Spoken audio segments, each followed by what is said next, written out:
Guys, let's get 500 likes and I'll release the next part right away, and don't forget to subscribe to the channel. We see the main character's legs. Excruciatingly scary. Next, the main character runs past people who are lying down. We are shown a distant view of the man on the bridge. I struggled. We see a fight scene where one person fights off a group of people, but he always stayed where he was. We see a man walking down the street with a piece of pipe in his right hand. At the moment when I decided to give up everything, I realized. Close-up shows the main character's face, that everything will be fine if you immediately deal with the problems. We are shown a lot of people who follow one person. If someone accuses me of being wrong, they will get an answer. We see two students who are scared. I was abandoned, so I have to survive, and do everything not to die. We see a scene where a large number of people approach the school, and it scares the students of the school. Close-up of the school clock, which is located at the entrance to the school. A school teacher stands at the blackboard. Well, don't go to sleep, now we will write the exam. We see a guy who is enthusiastically thinking about something, looking at a book. This guy wrote a will in words. I'm going to die. We see the guy continuing to write on a blank piece of paper. Before I die, I want to write in this will what my school life was like. My school life was hell. Happy birthday. 3 men beat up 1 man who fell to the ground. Happy birthday. Favorite. A person lying on the ground tries to protect himself from blows while covering his head. Limb. We are shown the faces of people who beat up a man lying on the ground. Yes. June. One of the attackers trampled on the food of a guy lying on the ground. Why don't you eat? The guy lying on the ground sees the trampled food in front of him. That's it, haha. Oh, how disgusting. The trio who beat up the guy laughed at him and filmed the consequences of their actions on the phone.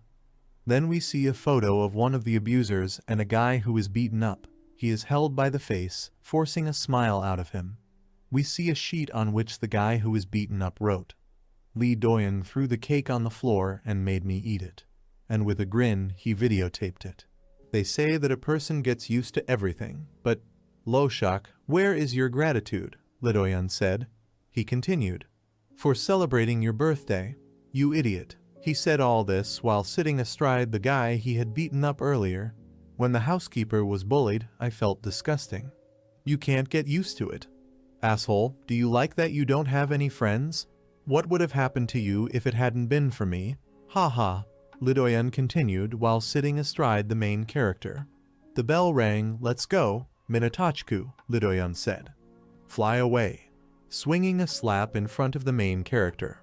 La Chapetta flip-flops, added Lee Doyen. Dropping my flip-flops on the floor. The group headed to school. Isn't it Korean now? We'll be in trouble if we're late. We need to go faster, Lee Doyen said. Hey Loshak, buy a new cake tomorrow.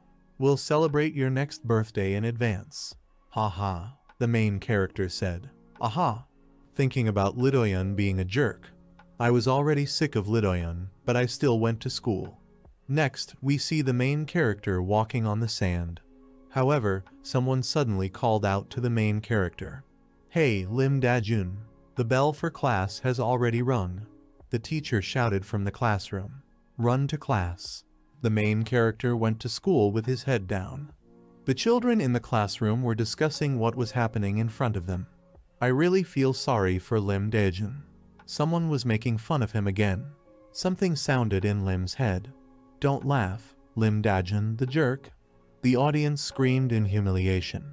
Lim Dajun, the jerk. If I were you, I'd have opened up long ago.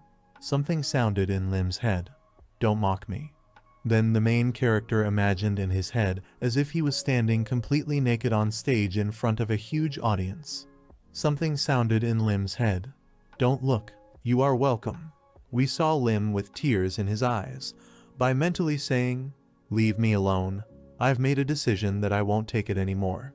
We see Lim writing a suicide note. I want peace of mind. Finished. We see the main character looking at a piece of paper. Everything is perfect. Next, we see the suicide note sheet itself. The main character thought about it. I would have won first place if there was a will writing contest. What will be the feelings after death? We see how the main character imagines what will happen to him after death. I don't know.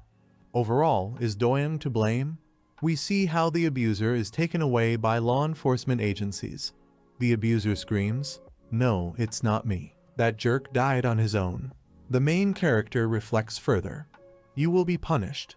We can see Lee Doyoung being dragged away by the police from a different angle. He screams, "Oh, it's not my fault." The main character thinks, "It's a pity that I won't be able to see it with my own eyes." Next, we see a semi-transparent protagonist who is smiling. But in your mind it looks fun. But then we see the whole family of the main character who is at the funeral. "What about my family?" Lim reflects. "My brother is a nerd." We are shown his brother wearing glasses and reading something. The main character adds, "I think that even in the funeral hall, he will learn Jiang." We are shown the main character's sister. "It will probably stick in your phone." "Mom, Dad, I wasn't a diligent student, and I couldn't do anything." We are shown a close-up of Lim's parents. "Will you grieve?" But still before death, we see Lim walking somewhere inside the school. Lim thinks it over. "Do I need to say goodbye to them?" Next, we see almost the entire family eating at the table. We see a close-up of the main character's father and sister. The main character wonders, "Where's Mom?" My brother answers, "I don't know, maybe he'll come back later." My brother finished his meal and got up from the table. "I ate." The main character turns to his father. "Dad, I have a conversation." The main character continues, "Recently I often cheated and asked for money, I'm sorry." In my head, the main character has already said goodbye to his father. "Dad, goodbye," father said, and, "Dajun, you." They show us a close-up of my father. "Can you move over? I can't see the TV because of you." The main character is in an unpleasant shock. Yeah.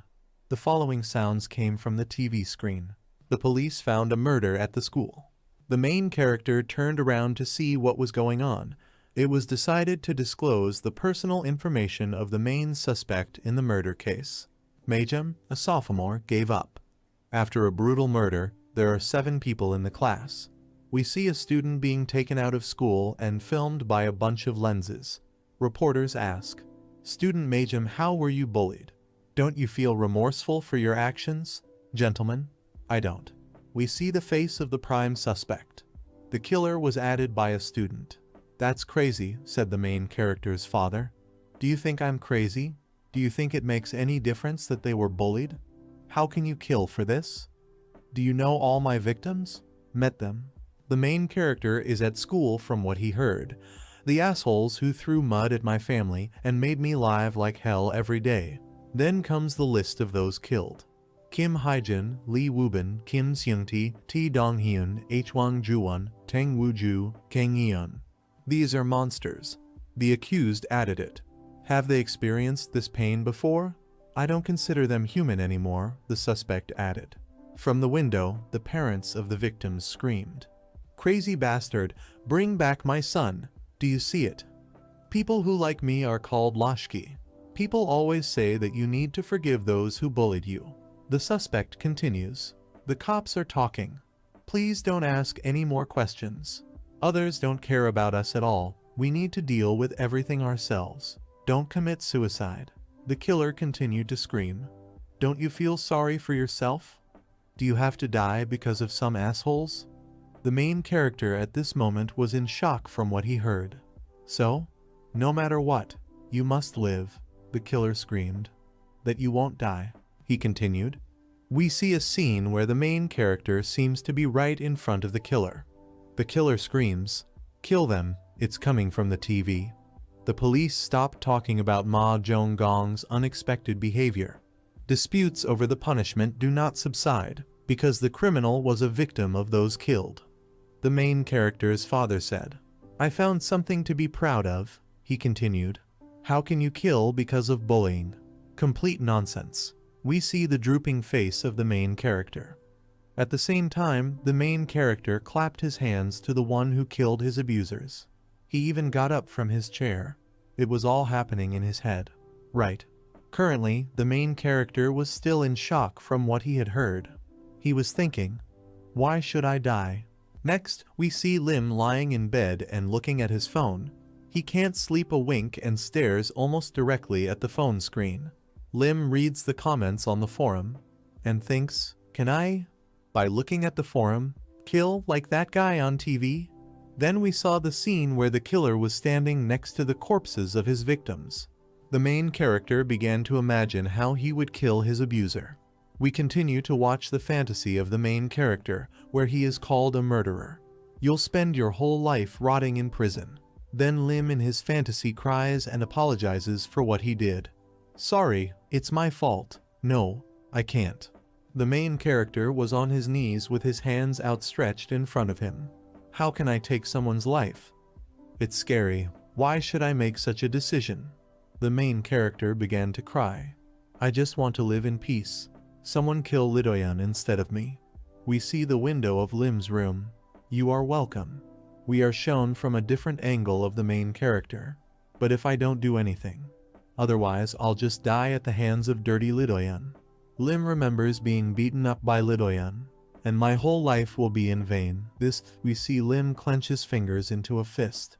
This is so unfair. We are shown that the main character reached into the bag for something. The main character found something. We see him go back to his room. The main character pondered. According to Majayam, we are shown how the main character punches his pillow with a screwdriver. He must die. Lim's face looks like a maniac's. Not me. With the killer's gaze, the main character decided to kill his abuser. Only Yuli Doyoung. Then we move on to the next day. We see Lim already at school.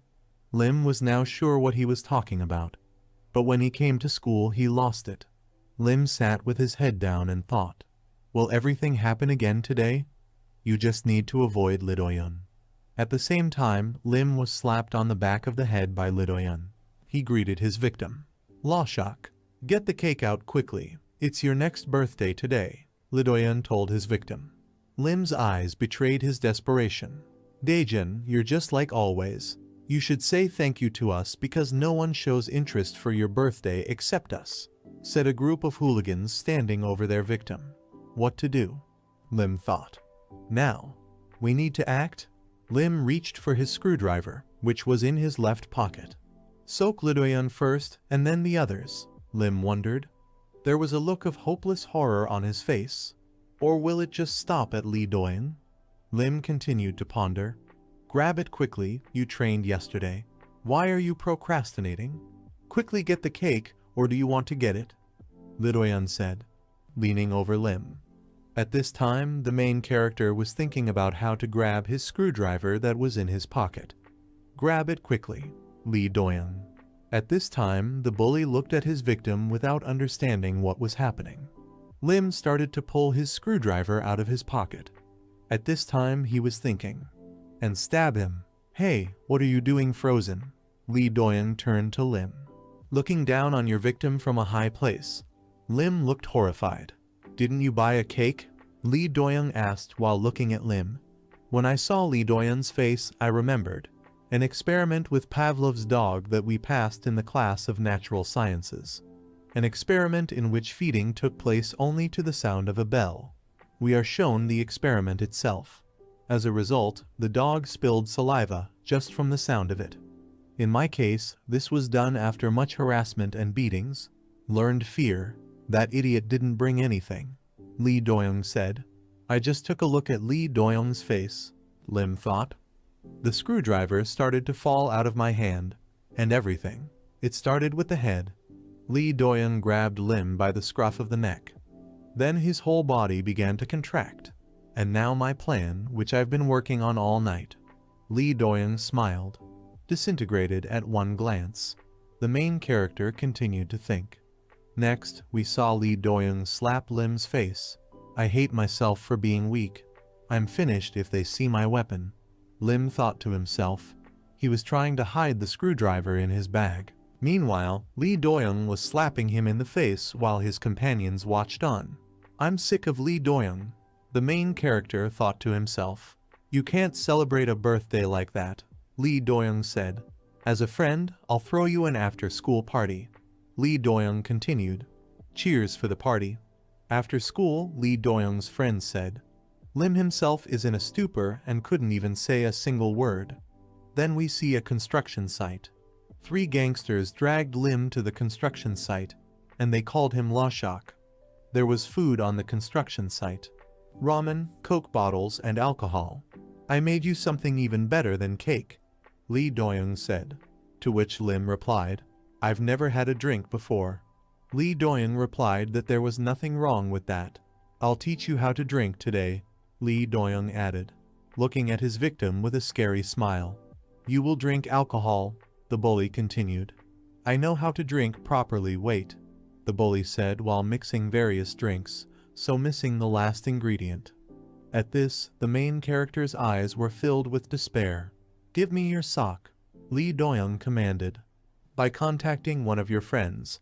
Then the leader of the hooligans added ramen, chips, mud to the drink. Then he turned to Lim. Lashak, you know that, right? What should I drink first in one gulp? The whole vile cocktail was presented to Lim. Lim turned to the bullies. Doyoung, I can't drink this. After saying that, Lim was slapped in the face by Lee Doyoung. Hey Lim Dajin. On the face of the main character, a trace of a blow appeared. You want to make me angry, Lee Doyoung continued. Looking at your victim. What should I do? If I don't drink, he'll beat me to a pulp, Lim thought to himself. Lim's face expressed all the horror that was in his soul. I really am. I don't want to drink it. The main character thought to himself. Lim was holding this miracle cocktail in his hands. See how delicious it is, Lee Doyoung was told, pointing a finger at the unfortunate Lim who was drinking all that cocktail. You're a tough guy, one of Lee Doyoung's associates said. Lim's eyes showed how much he didn't like drinking this stuff. As a result, he threw up everything he had drunk moments earlier. That idiot snatched it all out. Hey, jackass, the victim was approached by hooligans. Since you ripped it all out, then you need to repeat it again, Lee Doyoung said. Looking down on your victim, you must learn to drink, Lee Doyoung continued. At the same time, Lim's eyes were already filled with tears. We see all the ingredients that were used. There's only one left, Lee Doyoung spoke, holding a bottle of alcohol. Why can't this idiot just drink up? The hooligans reasoned. Go buy some more, Lee Doyoung said after giving money to his accomplice, and buy us something to drink. Wake up, asshole. You haven't drunk enough to throw up yet, Lee Doyoung said to his victim while holding Lim's hair. I feel dizzy and nauseous. Lim thought to himself, I'm sick of it. Just drink it already. Lee Doyoung spoke while holding Lim's head. No, I can't do this anymore. I'm sick inside. One more time, the main character thought to himself. At this time, Lee Doyoung continued to create a new portion of the cocktail, and I will definitely die. The main character thought to himself. More. Lee Doyoung continued to hold Lim's head. I can't take it. Thoughts of the main character. We were shown Lim kicking away a bottle of alcohol, which surprised Lee Doyoung, and with screams, Lim tried to run away. A bottle of booze broke. Lim also tried to run away from his abuser. Lim's actions only made Lee Doyoung sneer, he added. What an idiot. Completely out of my mind. Lim was running away from the building. He kept running, his eyes filled with despair and fear. Why am I running away? Lim thought to himself. Closing his eyes and gritting his teeth, Lim continued to run. At the same time, he was thinking, tomorrow I'll go back to school and get it again. Damn, what a fool I am. At this time, Lee Doyoung's hand had already caught up with its prey. With screams, where are you running off to, asshole? Lee Doyoung caught up with Lim. On the next page, we saw Lee Doyoung push his victim to the ground. Sitting on top of his victim, Lee Doyoung said, Hey, Lashak, why did you make me angry? With your escape. After these words, the bully hit his victim in the face. Lim was thinking, Bullnock, how painful. Would it be better to drink or just die?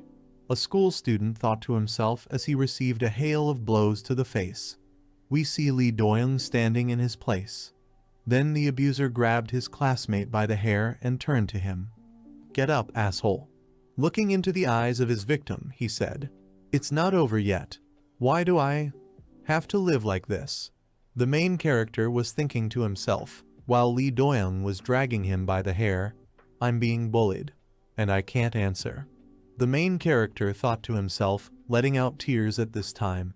I look at Lee Doyoung's face and I get scared. Right up to goosebumps. We are shown Lee Doyoung's disdainful look. I can't help it. I just see the look. We get a close-up of Lim's bloodied face, which is covered in his tears. Next, we see the back of the bully's head and the main character thinks to himself, "A face, a face." Lee Doyoung continues to drag the main character by the hair, and somewhere in the distance, a truck rushes to meet them. In Lim's eyes, we see the light from the truck's headlights. Lim decided to push his assailant under the car. Not looking at Lee Doyoung's face. The protagonist thought to himself. We see Lim push his assailant in the back. I can do it. The main character thought to himself. At this time, Lee Doyoung once again insulted his victim. "You idiot," Lee Doyoung said while baring his teeth. "Are you crazy?" the bully continued, not noticing the approaching car behind him. Then we were shown high-rises. Friends of the main school bully returned to the construction site. They discussed how they had handled Lim. "How cool did we get Lashka drunk?" "Yeah, haha, send me the video." Soon, the two noticed an ambulance and a crowd of people gathered. They started a discussion. What's up? It seems to be an accident. Let's go take a look." Coming closer, the students were surprised. "How?" one of them wondered. The ambulance worker said. "A schoolboy was hit." The hooligans looked surprised. Then we saw a couple of passers-by walking down the street. Lim swept through them without paying any attention to them. One of the couple said, "Look, where you're going. What's wrong with him? Did you see that?" The look on his face. Passers-by continued their dialogue. Lim himself was depressed. "It's creepy. Simplicity is gone." The main character thought about it while returning home. "What have I done?" The main character wondered. "I pushed him under the car." The main character thought to himself while his whole body was shaking. "If I hadn't done it, then he would have died."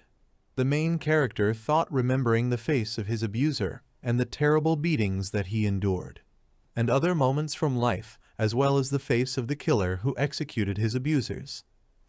Started today, we see Lim's bloodied face.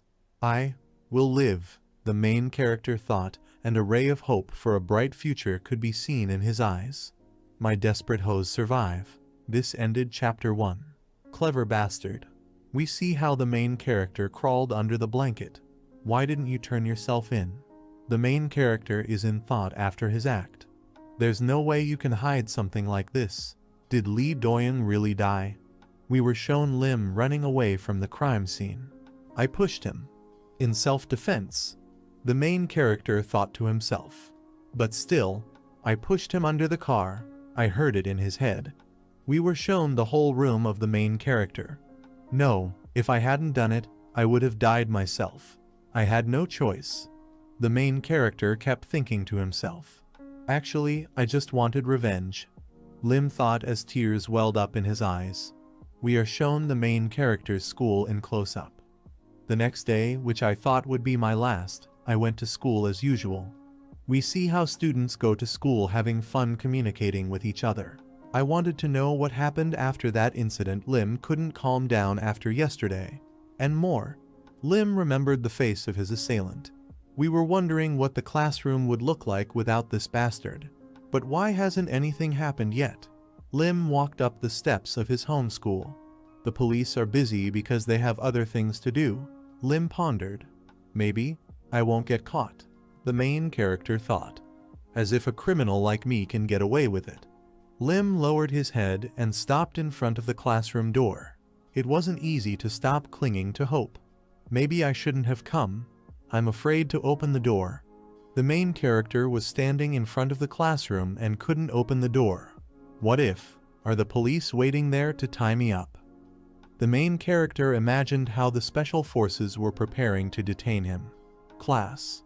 Having plucked up the courage, the main character was still able to open. Despite my fears, he looked as usual. noisy chatter before the morning meeting. The classroom really looked pretty ordinary. Sample students were engaged in. Nothing has changed. Lim walked over to his usual seat, except for one thing.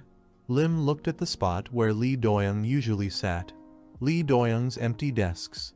Before roll call, I'd like to tell you something. The teacher addressed the children.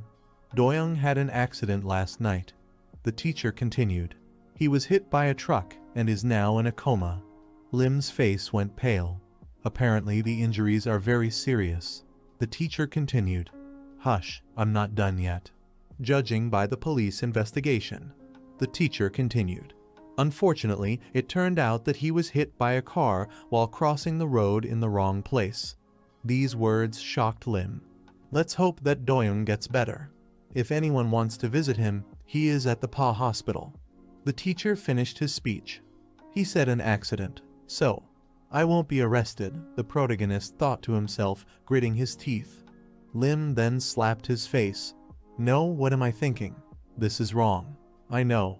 I must be caught red-handed. The main character decided to leave the class.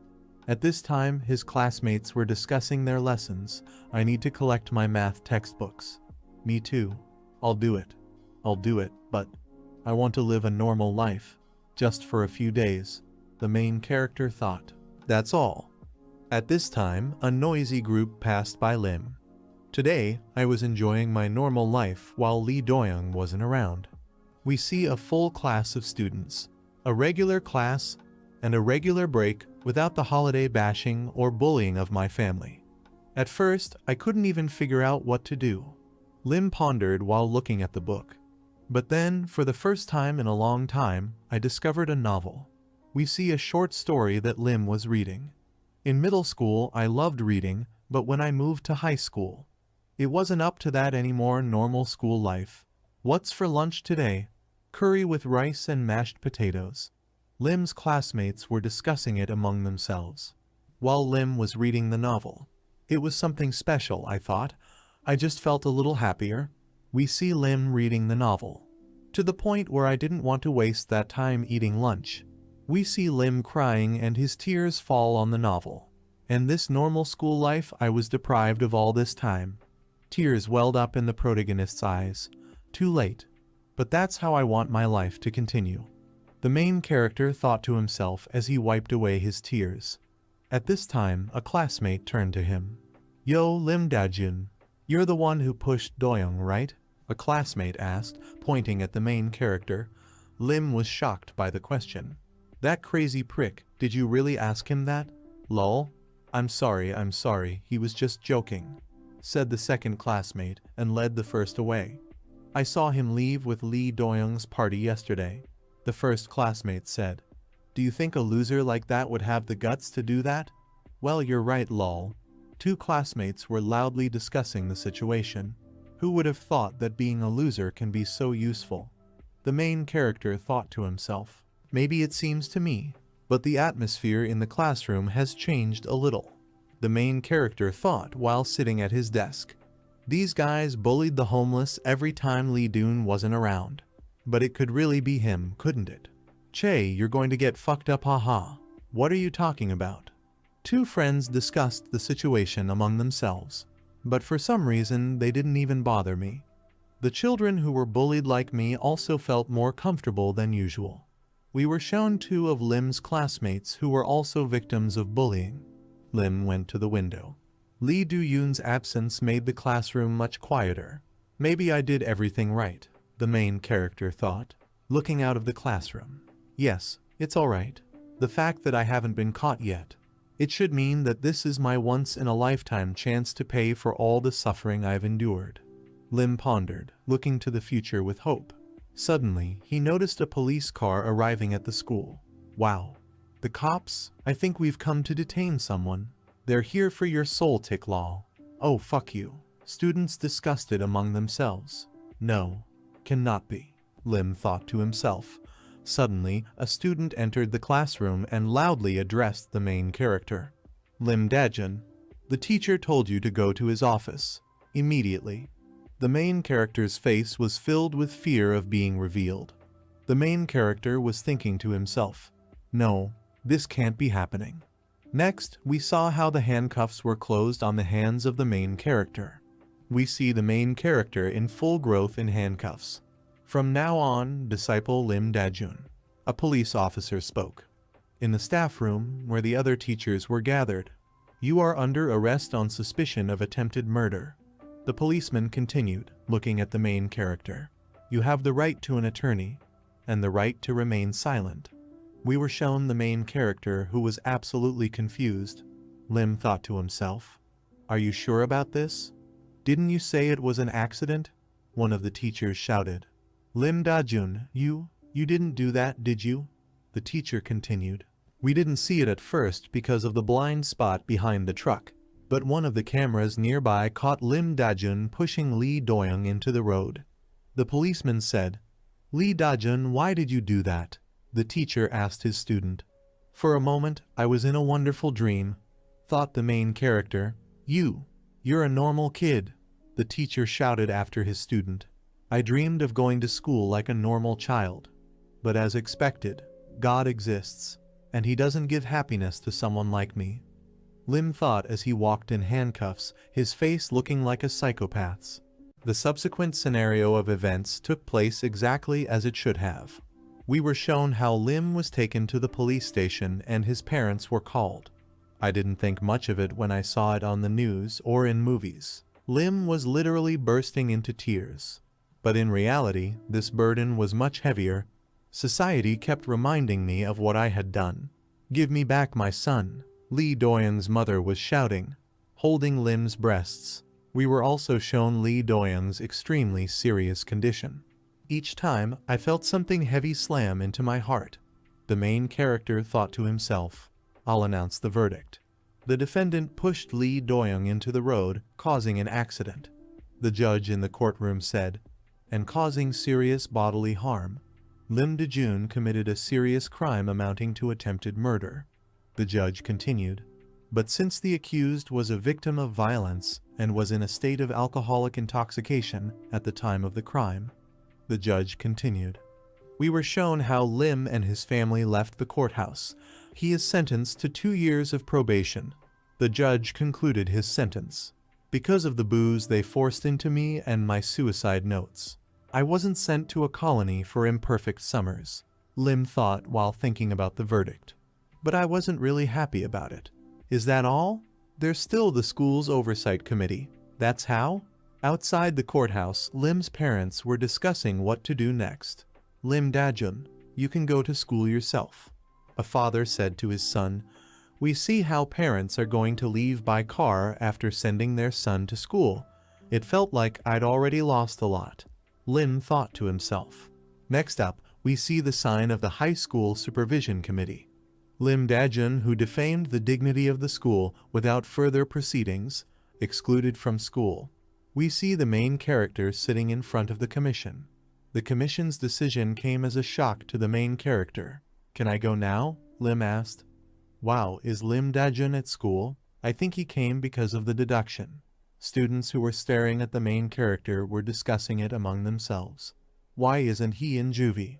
Even if Lee Doyoung bullied him a little, that's no reason to kill him." Haha, then, that was why he had endured all this time. Discussions of classmates did not stop. We were shown the drooping face of Lim. You've been making fun of me from the very beginning," Lim thought to himself, clenching his fist. It seems right that Lee Doyoung beat him up. "Fucking garbage, it would be better not to rush," sounded from the side of classmates. "You have no right to say that. Spit, I'll never see them again anyway. Now all I have left is my house," the main character pondered. Behind Lim's back, we see classmates who look more like monsters than normal people. Next, we see the main character's house. "Get out of my house," the main character's father said to his son. Lim was shocked by what he heard. His own father throws him out of the house. Lim immediately started crying. Then we see him leave his home. Before leaving the house, he turned to look at his relatives, and then we saw the whole family gathered. The mother covered her face, and the rest of the family didn't seem to show any emotion at all. Lim then left the house. It was raining outside. "Get out," And what are you going to do if I really don't come back? Fuck it, I'll leave. The main character spoke. How could things have turned out this way? I didn't ask for much. I just wanted to live a normal life, the main character thought. They show us Lim's sad face. School, family. Now I have absolutely nothing left, Lim thought as he walked down the street in the rainy weather, and suddenly he saw the future troubles before him. But why? Why do you need to make my life even more miserable? The main character thought, looking at Lee Doyun's company that was standing in front of him. He then recalled the moments when Lee Doyun and his friends humiliated him. Yuseung T Biju Wan until the end you too, Lim thought to himself. He was approached by a company that was going to meet him with umbrellas in their hands. Lo Shok Jun, you can't just leave after what you did to Doyoung. Then we again saw the building where earlier hooligans got Lim drunk. We see Lim cover his face from the blows. A whole group of young people beat the main character with umbrellas. The creature is finished, hooligans shouted. My body feels like it's going to fall apart. Lim thought, I can't get out. There are too many of them, Lim thought. At this time, the crowd of hooligans continued to need the main character. If I tried hard enough, I would have been able to deal with Lee Doyoung alone. The main character thought to himself, and at this time they show us an angle from above, as the crowd beats up the main character using umbrellas. But with this crowd, I don't have a chance to do anything, the main character thought, getting a hail of punches from bullies. Lim Dajun, you're fucking fucked up. No matter how fucked up Lee Doyoung was, how could you push him under a car? One of the hooligans asked as he stepped on the main character's head. I'll accept your apologies for our poor Doyoung, the bully continued. We see the bully's sneaker pressing down on top of Lim's head. Why don't you beg me like a dog? The bully asked, looking down on his victim. You know how it works, right? If you don't apologize properly, we'll continue to beat you up. The attacker said. We were shown Lim's battered face. At this time, Lim was thinking to himself, poor Doyoung? So I'm worse than him because I pushed him under the car? Don't be ridiculous. The main character thought to himself as he recalled how Lee Doyoung pushed him. Lee Doyoung threw me off a cliff. Dozens of times. No, hundreds of times. The main character thought as he recalled how Lee Doyoung pushed him off a cliff. Aye, thought the main character. At this time, we were shown the angry face of Lim. What have I done wrong? You're the one who started making fun of me, the main character shouted, while the hoodlum's foot was still on his head. Why are you just throwing shit at me, fucking things? The main character continued to shout. What an asshole, the assailant said as he looked at his victim with disdain. You just want to die, don't you? Said the bully sitting on top of Lim. You still dare to yap, the attacker said. At this time, he delivered a series of punches to Lim's face. I didn't do anything wrong, just fighting for my life, Lim thought as he received a hail of blows to his face. The scum are here. Just you, Lim thought to himself as he picked up a brick.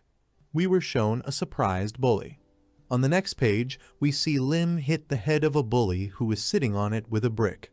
The crowd of hooligans were shocked by what happened in front of their eyes. We see Lim swing for another punch. Lim was stabbed in the face, and it can be seen that blood is flowing from the place where the blow was struck. Lim then threw another punch.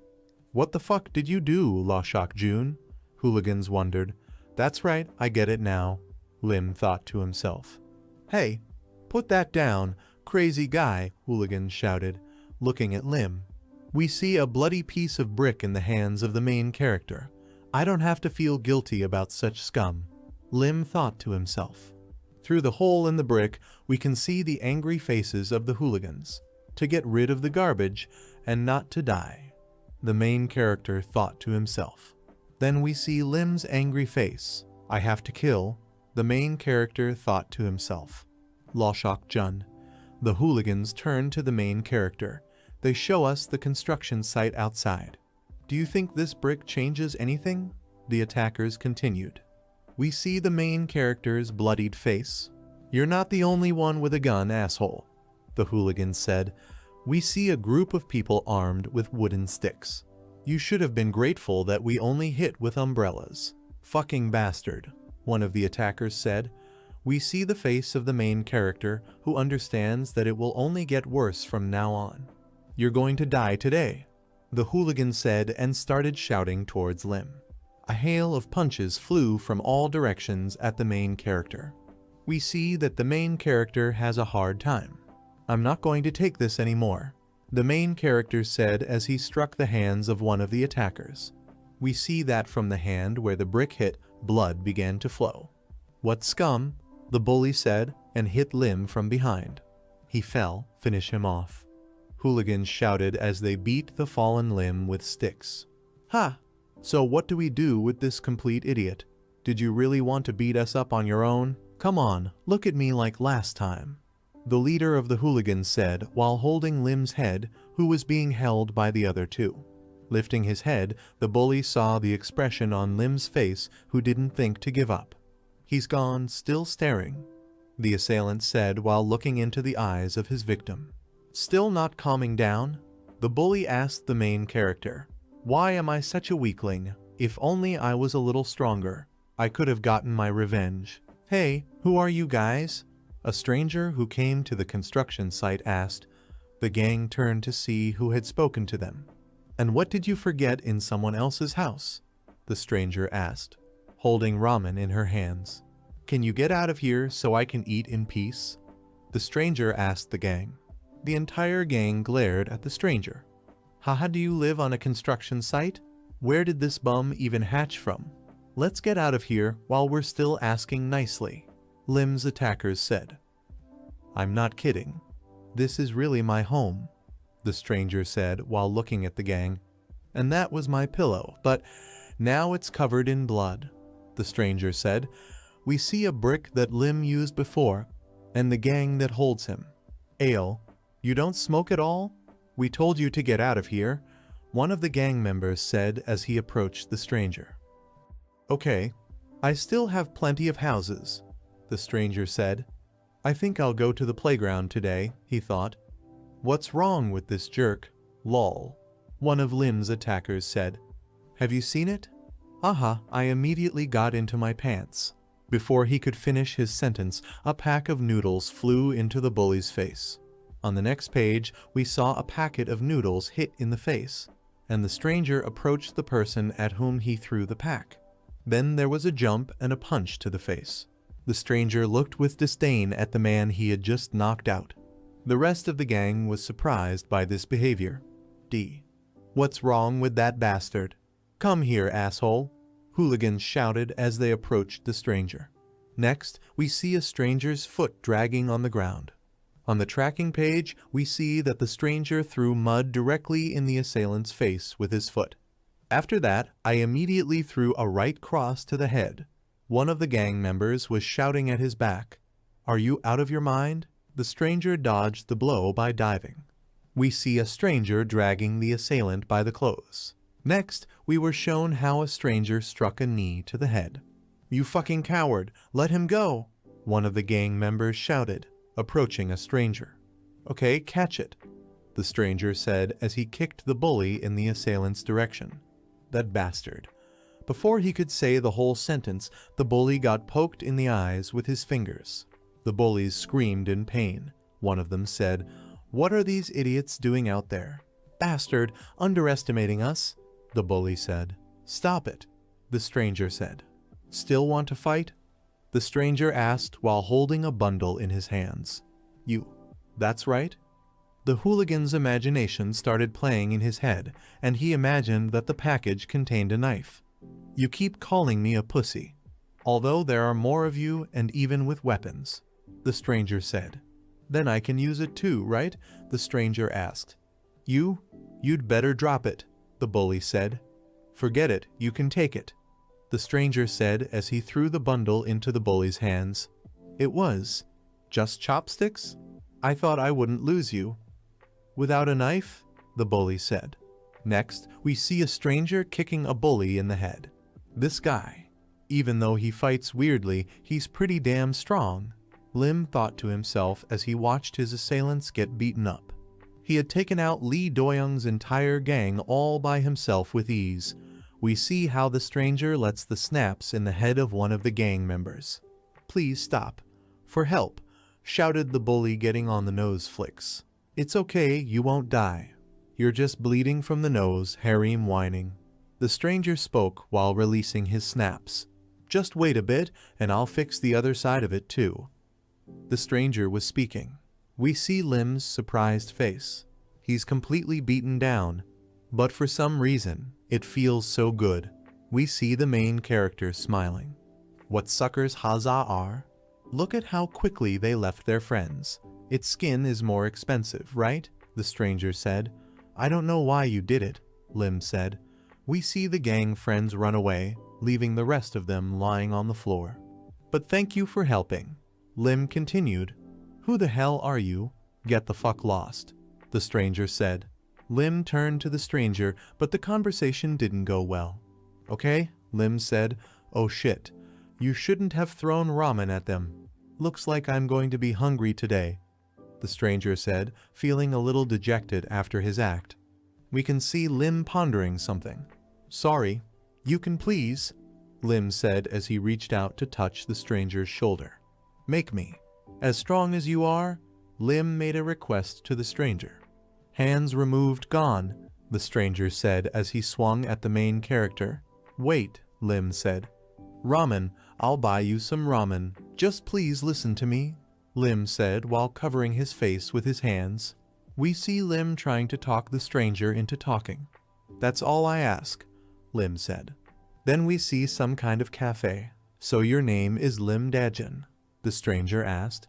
"Bad luck to you." At first, these guys were lowered, and then they also turned around from school, the stranger said while eating ramen. "But you've done well. You've made a good comeback on this Lee Doyoung or whatever it is. Such freaks don't stop until you cheer them up," the stranger said.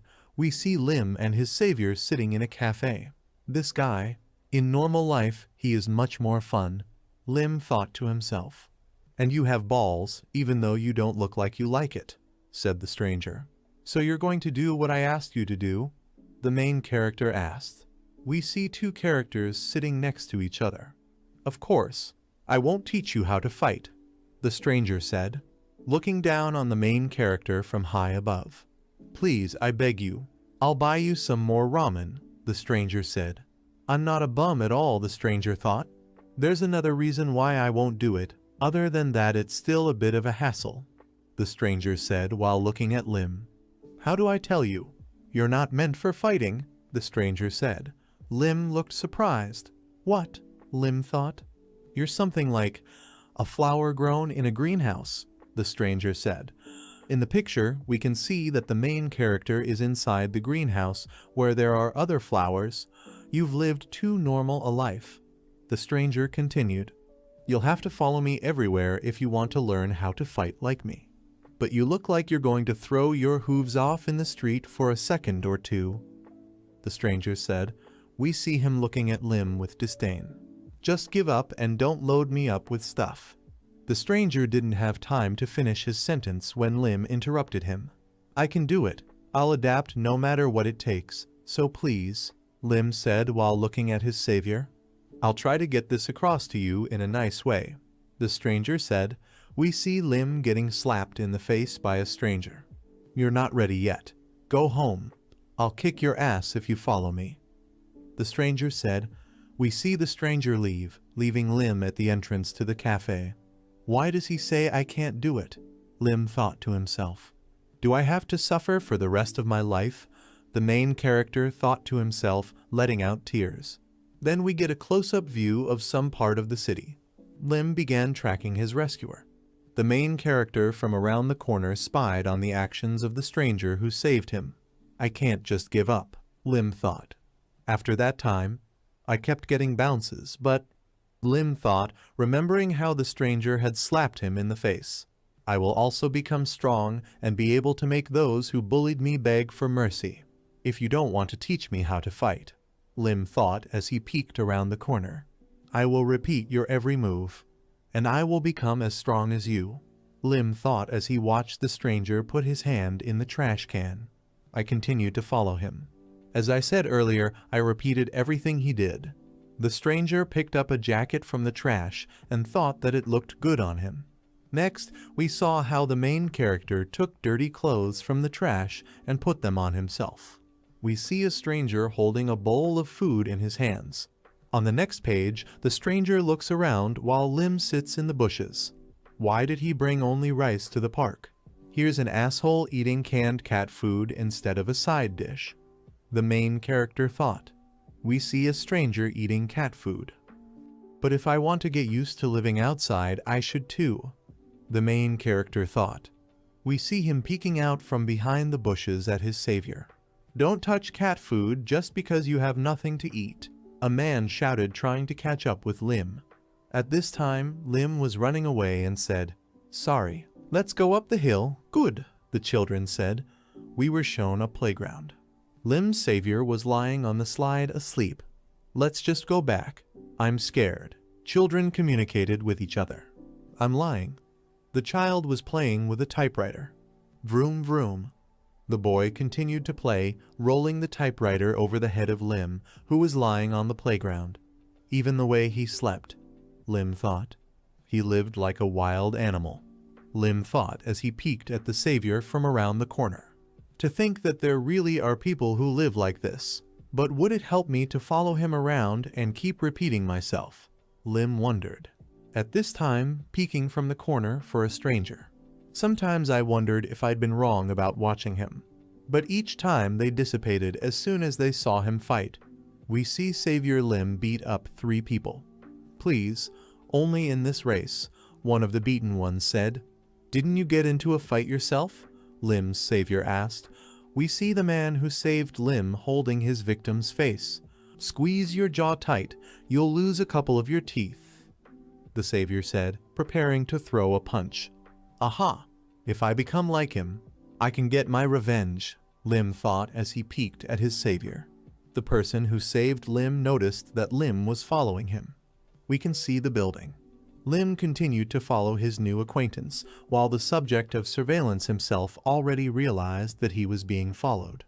"Hey," the savior turned to his debtor. Lim hid behind the wall.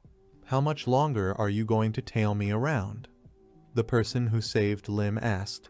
At this time, Lim didn't show himself. "Still trying to learn how to fight by following me around to get revenge?" the savior asked. "Sure," Lim answered. "That's how?" Lim's savior asked. "Okay, I'll teach you." "How to fight?" Lim's savior said, looking at his pursuer. "What?" the main character wondered. All of a sudden, and just like that, the main character thought. We see Lim's surprise. "Only if you can beat that kid up," Lim's newly minted coach said, pointing a finger at the person who was standing nearby. "This is Park Jong-hyun," Lim said, thinking back to the last time he saw him. "Yup, the guy who let you down on the construction site," Coach Lima said. Then we saw the construction site again. "You smashed a brick on his skull, didn't you? It wasn't bad," Coach Lima said. "But not good enough either. What you did back then was," Coach Lima said. We see 2 characters heading somewhere. "Just a hair's play," Coach Lima said, looking at your ward. Hair romp?" Lim asked. "This is not revenge. You were just twitching from being pushed against the wall." Coach Lima said, "They show us Puck. Don't you? Don't you want to get even with those assholes?" Then, Coach Lima said, we see Lim stop. "Switch roles with them." Coach Lima said, we see Lim's surprised face. "Call me as soon as you find this fucking rat," Park said to someone on the phone. Forget what an asshole he was back in high school, Lim thought. When I was the prey up until now, Lim thought. We see the main character climb a building and get ready to bend down on Puck. "This time I'll be a predator," Lim thought, and prepared to jump on his prey. We see a flashback in which we are shown a class. "Daejin," someone called out to the main character. "For the time I pulled your pants down in front of the girls, when I threw water on you while you were in the bathroom." Puck kept talking. We see Lim's surprised face. And for all the times I've bullied you, I really do apologize. Puck spoke while looking at Lim. Honestly, it hurt me every time to watch you suffer. Will you accept my apologies? Park asked as he held out his hand to Lim. Why are you sitting there? Jong Hyun is truly apologizing from the bottom of his heart. Hurry up and accept them. Did Doyoung say? Eh? What? Lim asked. We see Lee Doyoung's gang surrounding Lim. Lim Dajin, shake my hand.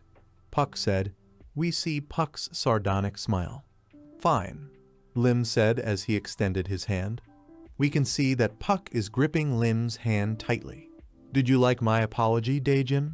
Park asked as he continued to squeeze Lim's hand. Lim fell to his knees. Park Jong-hyun is 17 years old. Height 187 cm, baseball player expelled for violence. Did you feel my sincerity? Lol. We see Puck's malicious sneer. Right hand grip strength 84 kg. Jong Hyun, please let go. Look at how this Chuhang was going, haha. Someone from Lee Doyoung's gang said, it feels so good to ask for forgiveness. I feel like a different person, Puck said. From now on, I'm going to apologize so much to you every time, Lo Shok Jun, Puck said with a sneer. We get a close-up of Lim's face. Don't shake, just do it as planned, Lim thought. And why aren't these idiots here yet? Puck wondered. Park Jong-hyun, you bullied me just because you were a little stronger. We see how the main character looks at his abuser from above. I did it because I wanted to show off my strength, the main character thought. We see Lim's serious look. To show off to others, Lim thought. On the page, we see the main character jumping on top of his abuser. Puck heard a strange sound and looked up. You fucking bastard, Lim shouted. We see him kick Puck in the back.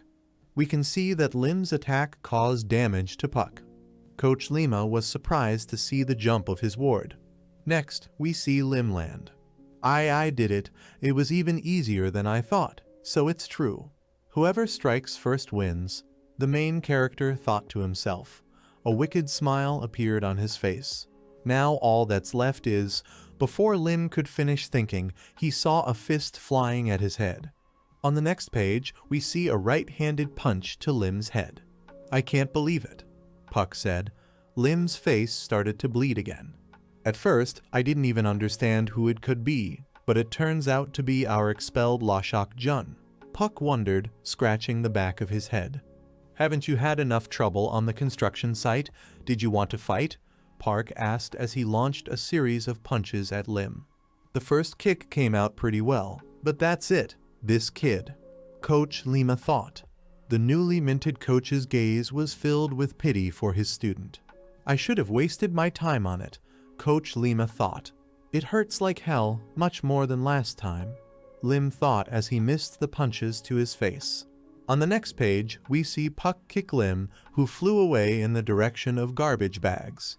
Now that I think about it, are you completely fucked up? Why me? Did you think I was a light target for not hitting you with my full strength? But you knew? Park spoke as he approached Lim, who was lying on the floor. So I only hit all sorts of drishchi. Otherwise, these toys break too fast.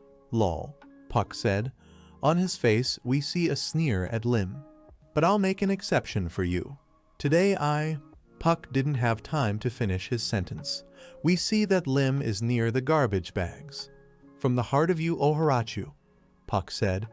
At this time, a bag of garbage was thrown in his face. On the next page, we see the package hit him squarely in the face. Coach Lima was surprised by what had just happened. Now, this is my chance while he can't see anything, Lim thought as he headed towards Park. Hey, said Puck. We can see the trash lying on the ground and Puck's leg. What are you doing? Puck asked. He was drenched from head to toe in slop. Damn, did he cover up? But still, the main character thought. We can see his confused face. It's not over yet, Lim thought. We see him fly into Puck's body and try to knock him to the ground. And what's up this time, you bastard? Park said, looking at Lim with disdain. Am I confused? Lim thought. At this time, Puck will prepare to attack Lim. I said, "What are you doing?" Puck asked. He slapped Lim's face with his palm. "Stop twitching already.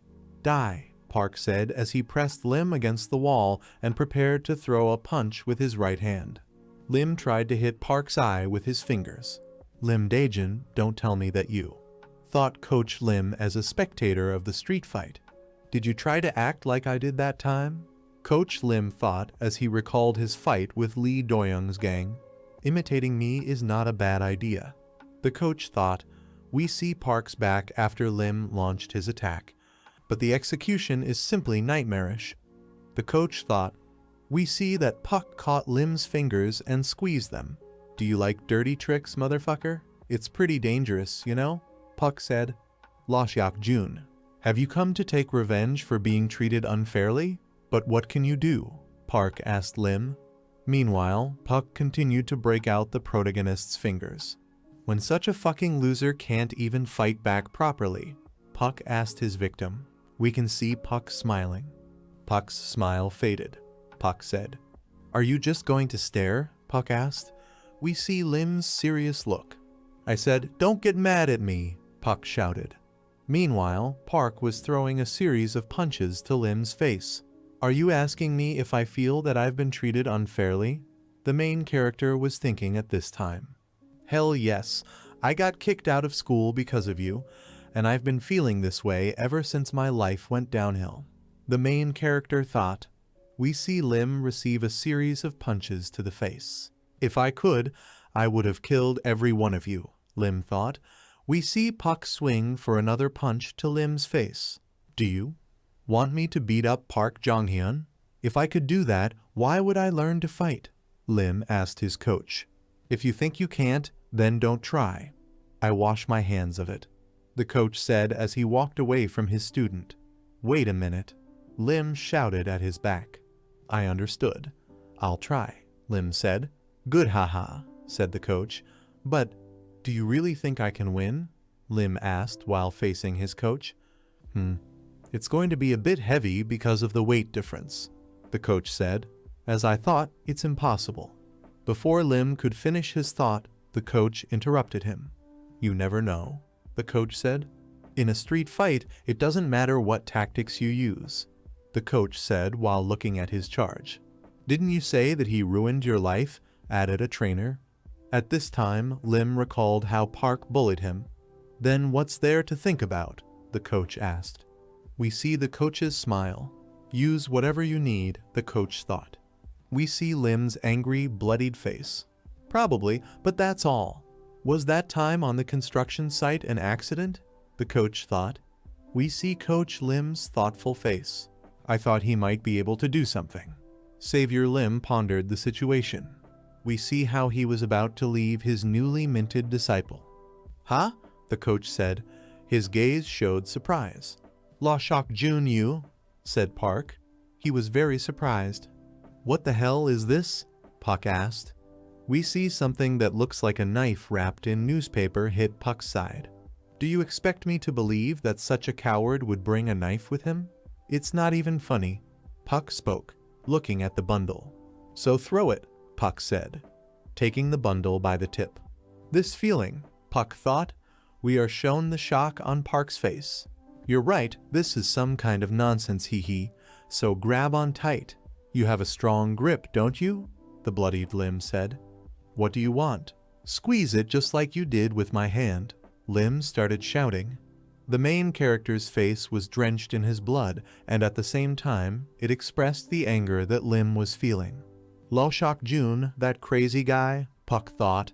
Sweat broke out on Park's face, and he was visibly nervous. "Really?" thought Puck, holding on to the bundle with his hand. We see how Pack presents the knife. "It's true?" Puck thought. "That bastard," Puck thought. We see him visibly nervous and looking at the bundle. Someone with a knife suddenly appeared in front of me. "You don't often have to deal with this in your life," Coach Lima thought. We see the coach's serious look. "And usually most people like to face something sharp," the coach thought. We see Puck's eyes, and he feels the danger from the bundle. On the next page, we see Lim kick Park in the stomach, and the trachea fall into a stupor. thought the coach, looking at the fight of his ward. Just wait, Puck shouted. He was shocked that Jun had a knife. But how long? Thought Coach Lima. Damn it, we see Puck running away from Lim. Can he pretend it's a knife? Coach Lima continued to ponder the situation. He repeated my trick with the fake knife. But it should have been revealed when this guy grabbed it. Coach Lima continued to ponder. We are shown a flashback in which Coach Lima tricked one of the gang members using chopsticks. We see Puck running away from Lim. Go so far as to bring a knife with you. Was his head completely blown off? Puck said as he ran away from Lim. But you can't tell from Park Jonghyun's reaction. Coach Lima thought. Lim Dajin. He's crazier than I thought. Coach Lima was thinking. Damn, I ran the wrong way, Puck said. We see that he ran into the corner. Lim Dajin, that asshole, thought Park. We see Lim walking behind Park, his gait similar to that of a maniac. Puck is very nervous. Lim's gaze was like a maniac's. In his hand, he held a bundle that contained what looked like a knife. Did he really decide to go all out? Coach Lima was thinking. We see Lim hit Park's head with the handle. On the next page, Lim lands a series of punches on Park, and he got carried away. Coach Lim thought as he watched his student fight a street fight from afar. Shit. Why should I now get a beating from this fucking loser? Puck thought. We see Puck cover his head with his hands. If only I could do something about it, Puck thought. His eyes were fixed on the hand that held what looked like a knife. Next, we see that Lim kicked Park in the ribs. Hey, wait up, you hit the injured spot, Park said as he leaned forward after missing a punch. Capits, how fucking painful, Puck kept talking. I think you broke a rib. I was wrong, let's stop, Puck said. We see an embittered Lim who got a taste for it. Do you want me to stop? Lim asked. Fuck you, Lim answered. Then he kicked again in the same area where he had hit earlier. Because of you, Lim shouted. At this time, the main character dealt a series of blows. Do you know what my school life was like? Lim asked his assailant. We see Lee Doyeon's gang. I was beaten up for nothing, Lim shouted. It's all my fault, I'm sorry, please stop, Puck said. We see Lim land a series of punches on Park. In normal times, I was the one who begged for forgiveness. I was wrong, please forgive me. We are shown a scene where Lim is on his knees begging not to hit him. Do you have any idea? Said Lim. Lim's eyes filled with tears and he stopped throwing punches. How painful was it? Have you ever tried to imagine it? Lim said. We see the main character crawling under the blanket and shaking all over. I wanted to die every day, Lim said. The main character started crying. We see Lim loosen his grip on the knife-like object. Puck saw that his opponent had lost his guard. And he's a smartass. I can't believe he actually won, the coach said as he evaluated his students' actions. But suddenly Coach Lima was surprised. This jerk, at the last minute, I forgot to protect myself, Coach Lima thought. We see Puck pick up Lim's hand with the scroll in it. You think a fucking loser like you can intimidate me with that? You didn't have the guts to stab me in the first place, Park said as he placed the bundle on Lim's head. I'm not done with you yet, Puck shouted. We see Lee Doyoung's gang member grinning. Fucking dead man, Puck shouted. We see him swing the bundle and prepare to strike. Coach Lim was unpleasantly surprised by what was happening. Next, we see Puck hit Lim's body with a bundle. I'm not a coward like you, Puck said. Meanwhile, Puck was sweating profusely from excitement. I can really stab T, said Puck. Lim's face showed that Puck's punch didn't cause him any discomfort. It's just a ruler, Puck thought. We see that inside the convolution was the most common ruler. I was taken in by the fact that they seemed similar, Puck thought. What a load of shit, Puck said. Are you saying I'm a coward? Lim asked Park. Puck was grinning at the ruler. But I wasn't the one who shat my pants over a ruler. Lim continued. We see Lim's face in close-up. Then we saw Puck's angry face. So that's what he was trying to dig up. So he had planned to spend it with it back then. Isn't that a good girl? The coach thought, remembering how his ward was digging through garbage bags. Lim Dajun, as I thought, it's an interesting shot. Coach Lima thought. We can see Coach Lim's face in close-up. Next, we were shown how a fist flew into Lim's face. He strongly dented the main character's face. You bastard, are you trying to make me look like an idiot? Puck shouted. We see Park being enraged and throwing a series of punches at Lim. I'm crazy baseball player Park Jong-hyun, Puck shouted. Meanwhile, Park was punching Lim in the face. And I'll show you what it really means, Puck shouted. We see Puck's angry face. On the next page, we see Coach Lima pouring some liquid on Puck's head. Crazy? Haas said the coach with a smirk. You? The coach asked the question, looking at Puck. Who the fuck are you? Did you want to die? Park asked Coach Lim while looking back. The thing, Puck said. I ran to meet Coach Lim. You still have a long way to go. Coach Lima said. We see him lift one of his legs off the ground. On the next page, we see Coach Lim kick Puck in the head. Blood spurted from Puck's mouth. To call yourself that. Coach Lima finished his thought. We see the medical patch fly off Puck's face and his head fly back. We see a smile from Coach Lim. At this time, Lim himself is lying on the ground covered in blood and watch what is happening. You know what would have happened to you if I hadn't intervened, right? Coach Lim asked while standing over his student who was sitting on the ground. Bad luck to you, Lim Dajun. And you were so close.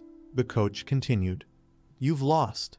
I can't teach you how to fight, the coach said. At this moment, Lim's face was filled with anger at losing. I forgot about protection, like an idiot. Just because he started reminiscing, Lim thought. Nothing has changed.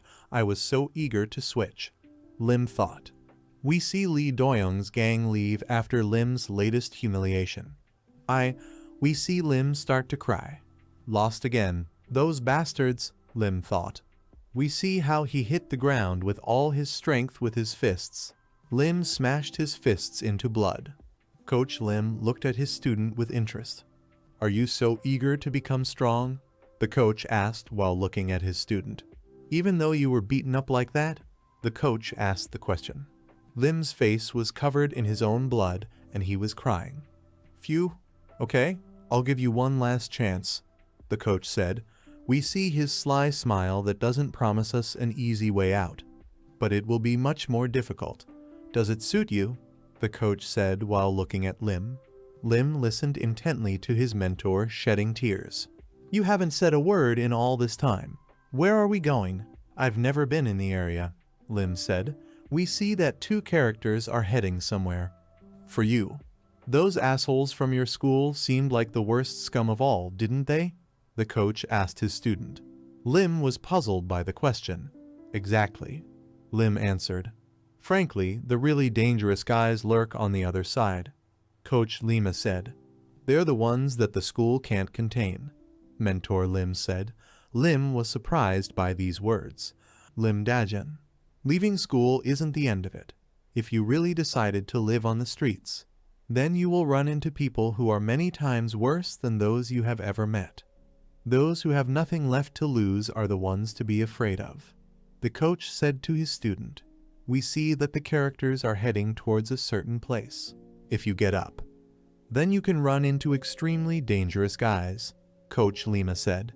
We can see that behind him there are extremely suspicious people who give off an aura of danger. You asked me where we were going, didn't you? The coach asked his student. Lim's face was still puzzled. A place where such people gather and live, the coach said, looking off into the distance. Why are you taking me there? Lim asked, the main character's face showing surprise. We see a two-story house. On the next page, we see Coach Lima kick his charge inside the house. Try to survive, the main character's coach said with a smile. Why, what are you talking about? Lim asked his coach while lying on the floor in a house unknown to him. What it means to survive. What exactly are you? Before Lim could finish his sentence, he saw something in front of him that surprised him. There were 4 people in front of Lim, 3 men and 1 girl.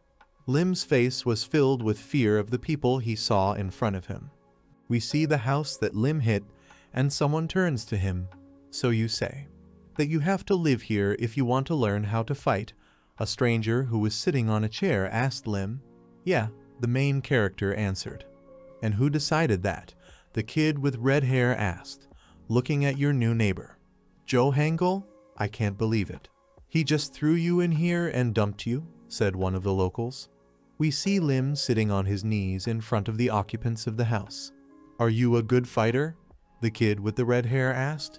"And no," Lim answered. "Yeah, I can tell by the look of you. Maybe you can do something else," the kid sitting on the chair asked. "I don't think so," Lim answered. "Have you ever worked before?" the girl who was standing nearby asked. Lim answered. "What the fuck? This kid, he can't do a damn thing." We were shown the name of the kid with red hair. His name is Cha Da-eb. What was Joe Hangul thinking, bringing in such a clumsy guy? "You're still not going to be thrown out since that asshole brought you here," Cha said. "It's getting late, so let him stay and spend the night," said another kid who was next to Cha. Lim is still kneeling in front of the owners of the house. "Hey, follow me," Cha said and grabbed Lim's shoulder. "Any refunds?" Cha asked Lim. Lim was looking at his new sleeping place. "And no," Lim answered. "Am I supposed to sleep here?" Lim thought. In the laundry room, the main character wondered. We see a new sleeping place for the main character. "Don't rush to thank us. We won't let you live here for free," Cha said. "If you can't do anything, you can at least pay with your body," Cha continued, looking at Lim. "I can't wait for tomorrow," Cha said. We can see the surprise on Lim's face. "The next day, I had to do all the housework," Lim thought. "Cut it out, Lim de June," Cha said. We see Lim cleaning the toilet. "It wasn't easy, but I couldn't complain," Lim thought. We see Lim carrying flowers. "Given that I was provided with shelter and food," Lim thought. We see Lim's new friends all eating together. "Besides, a runaway teenager like me can't change his own situation." Yes, and Lim pondered. We see him eating in the laundry room. "It's much better than going to school," Lim thought. We see Lim in his new sleeping place. We see how the main character returns to the store home. "I spent several days exploring the area," Lim thought. We see him going to his new home. "I realized how hostile they were. Far worse than any meth I've ever been to," Lim thought. We see 2 characters discussing something and something, as well as a homeless man who sleeps on the street. Are all bandit districts like this? The main character wondered. We see a group of people standing near a motorcycle. "Oh, we met eyes. Please let it pass," Lim thought. The bandit was looking at the main character carefully. Lim lowered his head and walked home. "Really me?" Lim thought. "Yo, stop," the bandit said, looking at the main character. "Some kind of brain-dead magnet," the main character thought. "You were staring at my little girl's legs, weren't you? Answer me, you scum," the bandit said while raising his voice at the main character. We see Lim standing in front of the bandit with his eyes downcast. "I'll slow you down if you fall to your knees and beg for forgiveness," Haha said to the high school bandit who was standing in front of him.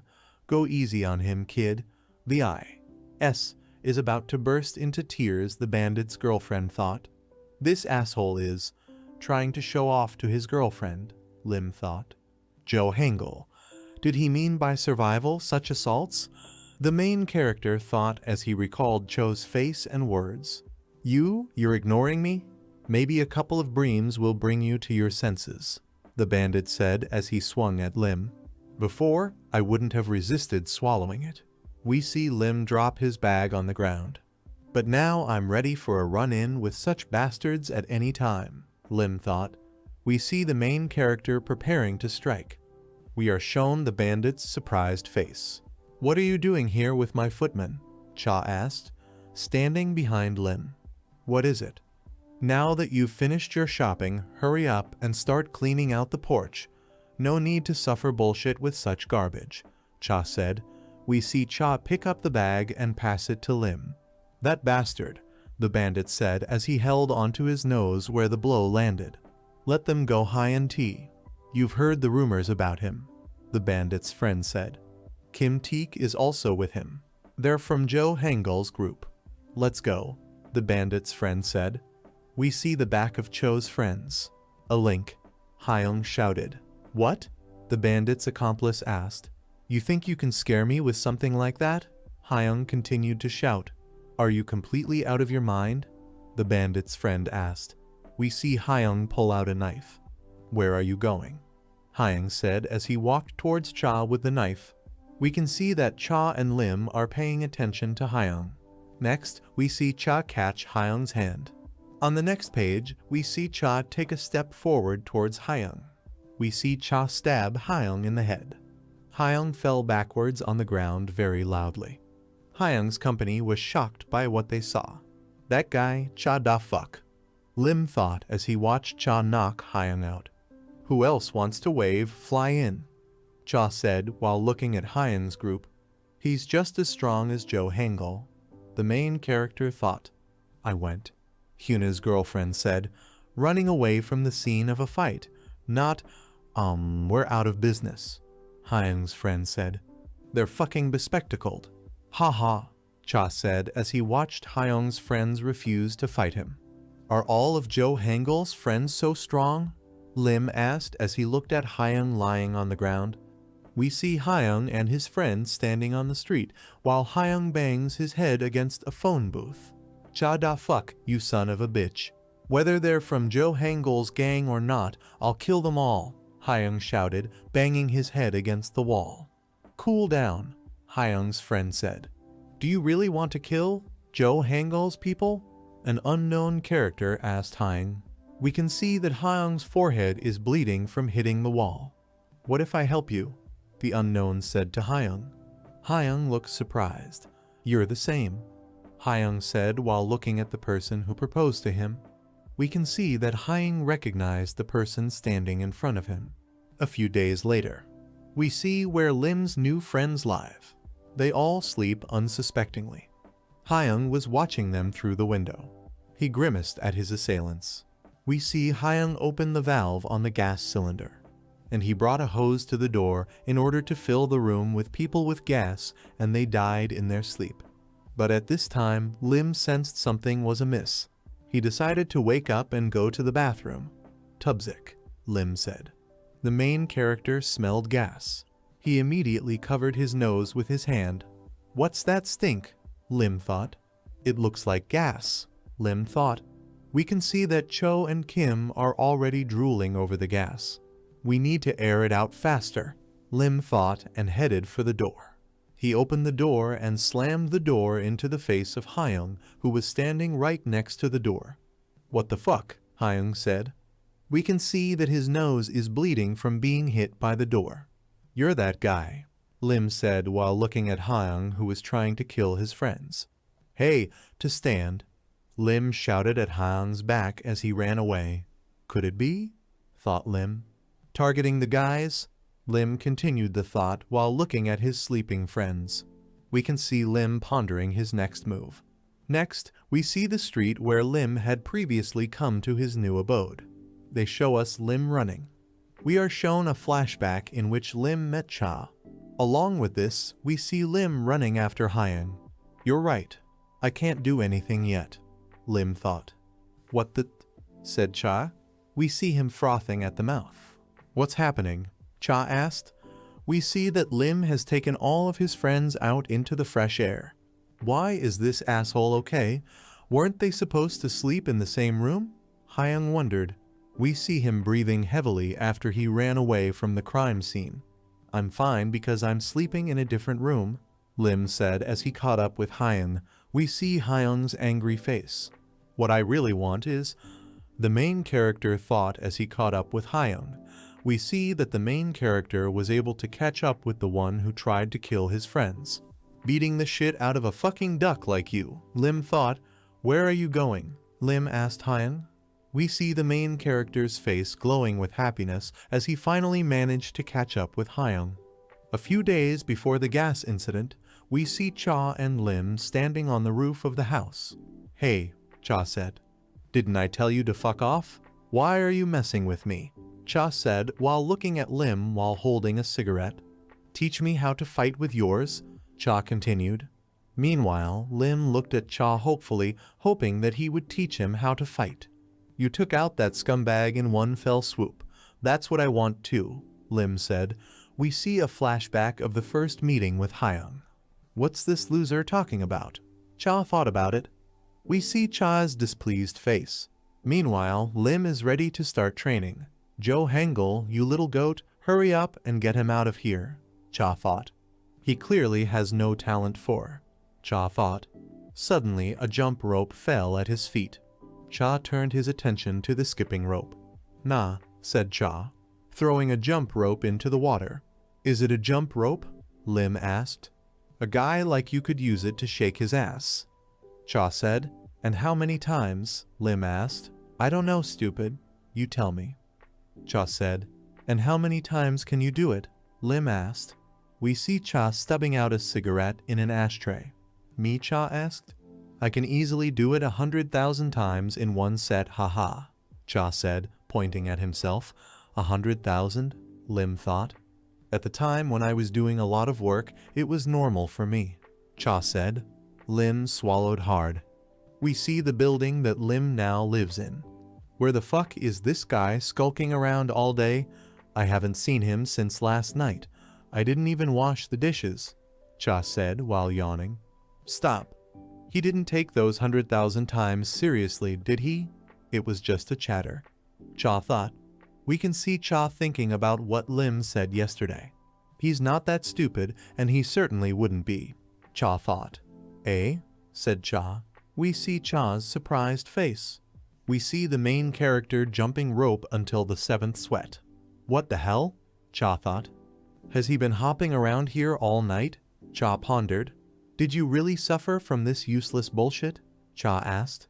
I still have 47,000 times left, the exhausted Lim said. We see the main character sweating profusely. I will become as strong as you, Lim said. Cha was shocked by this response. Seriously, Cha thought. Bludgeon, do you really think that jumping 100,000 times on a rope will make you stronger? Drop it and go wash the dishes, Cha said as he left the rooftop. How badly does this loser want to learn how to fight? Cha thought. We see how the main character swings in order to strike. On the next page, we see that the block that Hyung placed was hit. That bitch, Hyung said. Infuriating, Hyung said as he slapped Lim's face with his right hand. On the next page, we see that Lim missed another hit from Hyung. That dumb-ass sucker. Even though I gave him a hard time, Hyung thought. We see him running away from the main character. You won't leave, Lim shouted as he tried to catch up with Hyung. He still won't give up, Hyung thought. Fuck off, you leech, Hyung shouted as he swung to strike at the main character. On the next page, we see that Lim missed another punch to the face. Stop following me, Hyung said. I don't have time to deal with you here yet, Hyung said as he ran away from Lim. Since I couldn't take care of Joe Hangul's group, Hyung thought. I need to get out of the neighborhood before that bastard gets me, Hyung thought as he ran away. I'm already in the crosshairs of Chun's gang, Hyung said. We see Hyung suddenly start to fall. On the next page, we see the main character grabbing Hyung's leg. We see Hyung tumbling down the stairs. Hyung fell to the ground and scraped his knees. Lim walked over to him and grabbed his sweater. I told you, Lim said. You won't leave, Lim continued, preparing to continue the fight. And what did you say about Chun's gang, which, before Lim could finish his sentence, a blade flashed past his face. On the main character's cheek, blood came out from a cut. You shouldn't have torn your ass out like that, Hyung said as he pointed the knife at Lim. Damn, the main character thought. We can see the fear in his eyes. So that's what it feels like when a knife is pointed at you, the main character thought as he recalled his fight with Puck. You think I ran away because I was scared of you, bitch? You'd better let me go, Hyung said. we see that two characters are facing each other. "You'll regret chasing me," Hyung said. At this time, he was swinging his blade. Lim took a stance and the knife hit his right arm. Next, we see that the knife hit the left leg. Lim dodged the next stab. Lim flew backwards and landed on the trash bags. "I have to do something," Lim thought, and at this time, Hyung was about to strike another blow at Lim. Lim grabbed the stand and held it out in front of him. On the next page, we can see how the delivery was split into two parts. "Dumbass," Hyung said. There was a smile on his face. He felt in control of the situation. We see that Hyung is about to strike the main character's body. "I can't avoid that," Lim thought. We see blood splatters. "Ugh, head, still spinning around," said the girl who lives in the same house as the main character. We can see Lim's friends slowly coming to their senses. "Did you think? Was it really those bastards?" Kim said. He was holding a gas cylinder. "But who saved us? Don't give up, Dajun." "Did he try that?" the blue-haired kid asked. "Where did he go?" Kim asked. "Lim Dajun ran after the guy who had gassed us," Cha said. "Seriously, looks like some dangerous guys are involved." "What was he thinking?" Kim said. We see that the entire Cho group is moving away from the consequences of gas poisoning. And it is clear to the fool that he will only die in vain like, Kim didn't have time to finish his sentence.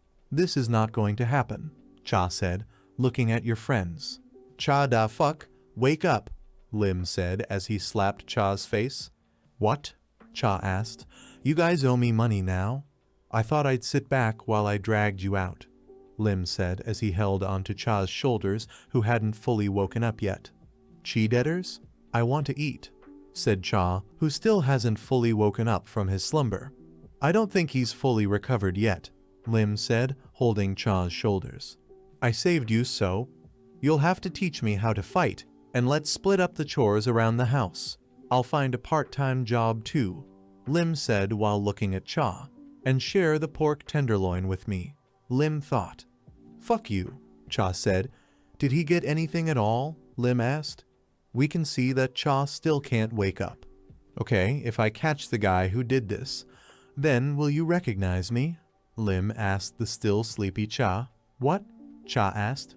"I will definitely bring him here, so promise me that you will do as I ask," Lim said while looking at his friend. "This is a promise," Lim said as he held Cha's little finger. "No need," Cha said. "All right, you promised," Lim said as he followed Hyung. "What an asshole," Cha said. "That brat Lim Dajun won't give up without a fight," Cha thought. Surprisingly, it was as if he had gone mad. Cha continued the thought. We can see that Lim's cheek is bleeding. Next, we are shown the blade on which the main character's blood flows. "That bastard. Grabbed it with your bare hands?" Hyung thought. We can see Lim holding the knife blade with his left hand. "You said you'd kill me, but that's all," Lim said. We see a crazy smile on the main character's face. "Then it's my turn," Lim said. We see that he is on his feet. On the next page, we see Lim pinning Hyung to the fence. What's wrong with this nut? He looks like a good-for-nothing blockhead, but, Hyung thought. We see Hyung's confused face as he doesn't know what to do next. He has the look of a madman, Hyung thought. We can see Lim yelling during his actions. Lim grabbed the sleeve of Hyung's left hand. He pushed Hyung against the fence with his feet. "This asshole wants to move me," Hyung thought as he remembered Cha throwing him to the ground last time. "Do you think this will work?" Hyung said. We see Lim press down on Hyung and he leans back. "Did you really expect this useless trick to work with me?" Hyung asked. We see a smile on the bandit's face. "Stop running around and die already," Hyung said. We see Lim holding the knife blade tightly. "Ha ha ha," Lim started laughing. "What's so funny?" Hyung asked. The bandit looked surprised. "But Lim continued. "I wasn't going to leave you," Lim said. The main character has a crazy smile on his face. "What?" Hyung asked. Sweat broke out on his face. We see the main character's foot leave the ground. On the next page, we see Lim and Hyung flying down. Pancake, Hyung said. There was fear on his face. At the same time, the main character's face looked like that of a maniac. We see them hitting different parts of their bodies on the slope. They continue to fly down. A knife flew out of Hyung's hand. Both characters hit their heads on the slope. Finally, we see them both fall to the ground. Lim said, we can see that he rolled over on his stomach. Despite falling, Lim was able to get up. At the same time, Hyung hit his head on the concrete railing. Lim picked up a rock and was about to strike at Hyung. We see the angry face of Lim, who has already raised his hand to strike. But suddenly, on the face of the main character, anger was replaced by surprise. We see the main character standing over Hyung. Hyung's head is bleeding. Lim dropped to his knees and placed the rock on the ground. I won, Lim shouted, raising his hands in the air. I won for the first time. Against a bandit he could only beat up in his dreams. Maybe I have a talent for it, Lim thought. Tears welled up on the protagonist's face. And from now on, I'm going to kill all the assholes in my path, Lim thought. We can see the joy of victory on the main character's face. Suddenly, he felt a little unwell. He looked down at his hand, which was covered in blood. We see that the knife bit into Lim's body. Well, of course, Lim said while losing consciousness. It had to happen, Lim said and fell to the ground. I thought that at least once I would have a proper revenge, but it was all in vain, thought the main character losing consciousness. We see Lim start to wake up. Did you wake up? Cha asked, standing by the hospital bed. Fortunately, thanks to the help of the guys who found me unconscious, I was able to recover safely. Narrated by the main character. We see that his friends have surrounded his hospital bed. The doctor said the stab wound was shallow, and I blacked out after the fall. Lim thought, don't be a whiner. They said you were fine. We see Cha hit Lim on the shoulder. When they found me, the gas maniac was gone. How did this asshole escape? Lim pondered. We see how Lim's friends found him unconscious. And even though I didn't catch the culprit, the guys agreed to our agreement. Lim thought, you've lost and don't fool around that it's not true. But don't we owe you at least for saving us? Cha said. To think that you would just jump off with him.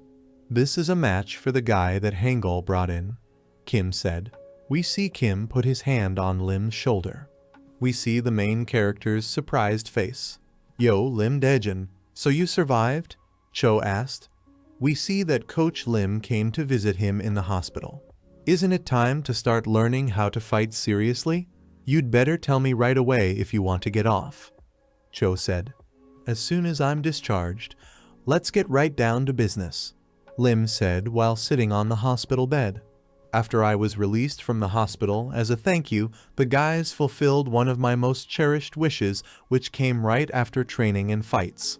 Lim was telling me, we see a house that has become a new haven for the main character. Lim Dajin, is that really all you want? Kim asked. We see a pork tenderloin. Could you ask for something better than a pork tenderloin? Kim said. We see friends preparing food for Lim. Looks like you really do have it. I really like it. Kim continued. We see Lim happily eating the food that his friends have prepared. If anyone saw you now, they'd think we were starving you to death, Cha said. We see the whole new company of the main character. Cha's words brought Lim to tears. Cha da fuck, what an asshole you are, the girl said. Chi, what's it got to do with me? Cha asked. You're the one who told me to only give him tuna. So you all agreed, Cha answered. We see a dialogue between two friends. We're all fugitives like you, and we're not in a place where we can be nice to someone we've just met, Kim said. Forgive us, said another kid who was there. We see that Lim's eyes are filled with tears. I understand. I just never expected that living on the streets would be so difficult, Lim said. We see the tears of the main character. I wanted to live a normal life, but why did this have to happen to me? Lim said at this time, all of Lim's friends were listening intently. Do you think it was hard for you alone? We had it too, Lim's friends said. We see the main character's surprised face. There isn't a single person here who didn't have their own circumstances, Cha said. We can see the entire company. Some didn't even have a family to throw out of. Cha continued, we can see that we are talking about Kim. We know very well how hard it is to live on the streets. Cha continued, you too, if you don't have a place to go back to. And if you're going to continue living on the streets, you can just stay here, Cha continued. The main character was surprised by such a proposal. We won't force you to do everything the way it was before, so don't worry, Cha said. And even though you'll have to live like a tramp, Cha continued, holding the back of his head with his hand. It's pretty nice to live free with these assholes, Cha said. We can see the shoes of the entire dig thrown off. The entire company smiled at that. And the main character also smiled. I don't remember the last time I smiled, Lim told me. But it feels like I haven't smiled like this in ages. A group of friends were discussing Cha's speech. After the gas incident, my life changed a lot. We see the house where Lim lives. First, I didn't sleep in the laundry room anymore. We can see the bruises under Lim's eyes. Now Lim sleeps with everyone on the same room. Although I don't even know if this is a good thing, Lim was telling me. Also, to make it easier for us to establish a relationship, from that moment on I began to communicate more naturally. Have you seen Kim Teek? The girl asked Lim. No, I haven't, Lim replied while staring at the girl. But there wasn't much difference in age between us. It was the hardest thing to get used to, Lim was telling me. We see a drawing showing all the characters who lived in the house with Lim and their age. Chores that I hoped would be shared equally among everyone. They were distributed in different ways, Lim was telling me. We see flashbacks where the main character remembers how he did all the homework himself. But others had their own part-time jobs, from which everyone could contribute a penny to the overall contribution. We see that Cha works at an auto repair shop, Hong works as a pool hall receptionist, Kim works as a barista, Ha works as a tattoo artist. Everyone except me and this guy, Lim was telling me.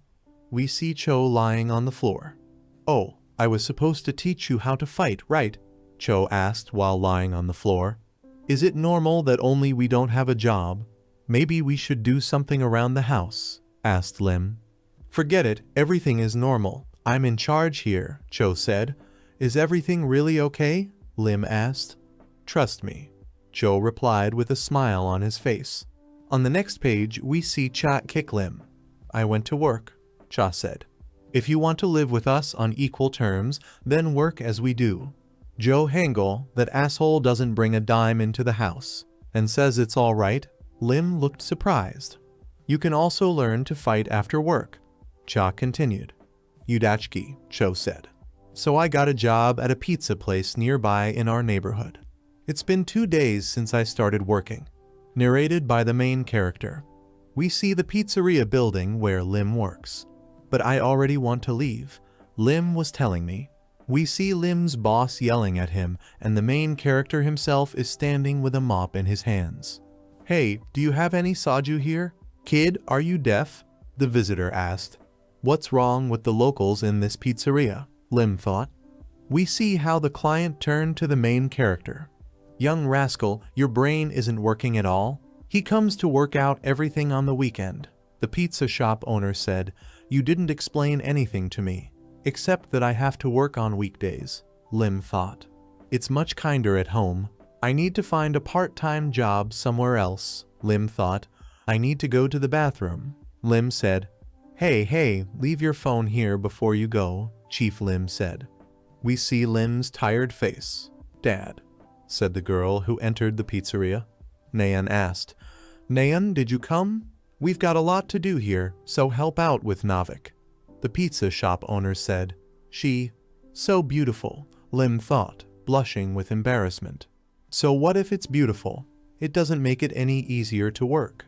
Lim thought as he recalled his conversations with Hong, who was extremely rude to him. And I still don't like the girl at all, Lim thought. Suddenly, Nayan approached Lim. We can see the faces of 2 characters in profile. How cute. Nayeon said while looking at Lim. Lim's face turned red. Okay, I'll try a little more, Lim thought. I didn't know then how meeting this girl would turn my life around. Lim was telling me. We see Lim and Nayeon standing face to face. We see that evening has come. I really don't know anything. I beg. A person spoke, and we see something that someone is stepping on his head. Please don't kill me, the victim continued.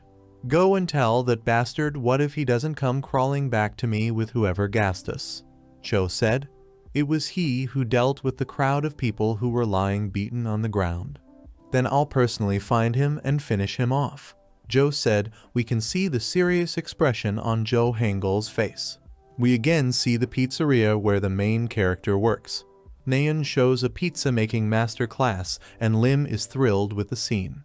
So beautiful, Lim thought as he looked at the pizza shop owner's daughter. We see that the main character cannot open a jar of cucumbers. Nayeon helped Lim open a jar of cucumbers. So cool, Lim thought. No way, my salary, Lim shouted in tears as he stood over the broken dishes. Hurt yourself? Don't worry. I won't tell my father about this, Nayeon said. Cleaning up broken dishes. Is she an angel? Lim wondered. Thank you very much, Kim Teek, for giving me the opportunity to work here. Lim thought as he recalled how Kim brought him to the pizza place. Maybe it's a dream job? As long as there are no rude visitors here, you can't think of a better job than this. We see Not, who is smiling. What? Shouted dissatisfied customer pizzeria sitting on a chair. What do you care where I smoke? The client continued. I'm sorry, but other visitors. Nayeon didn't have time to finish. Scum, I don't care. We see a glass of Coke flying over someone. On the next page, we see that the glass flew into Nayeon. She was doused from head to toe. What a freak, Lim said. The main character was about to engage in a battle with the abuser Nayeon. We see the pizza shop owner grab Lim's arm. Stand still. The pizza shop owner said. But boss, Nayeon her, said Lim. We see the main character's surprised face.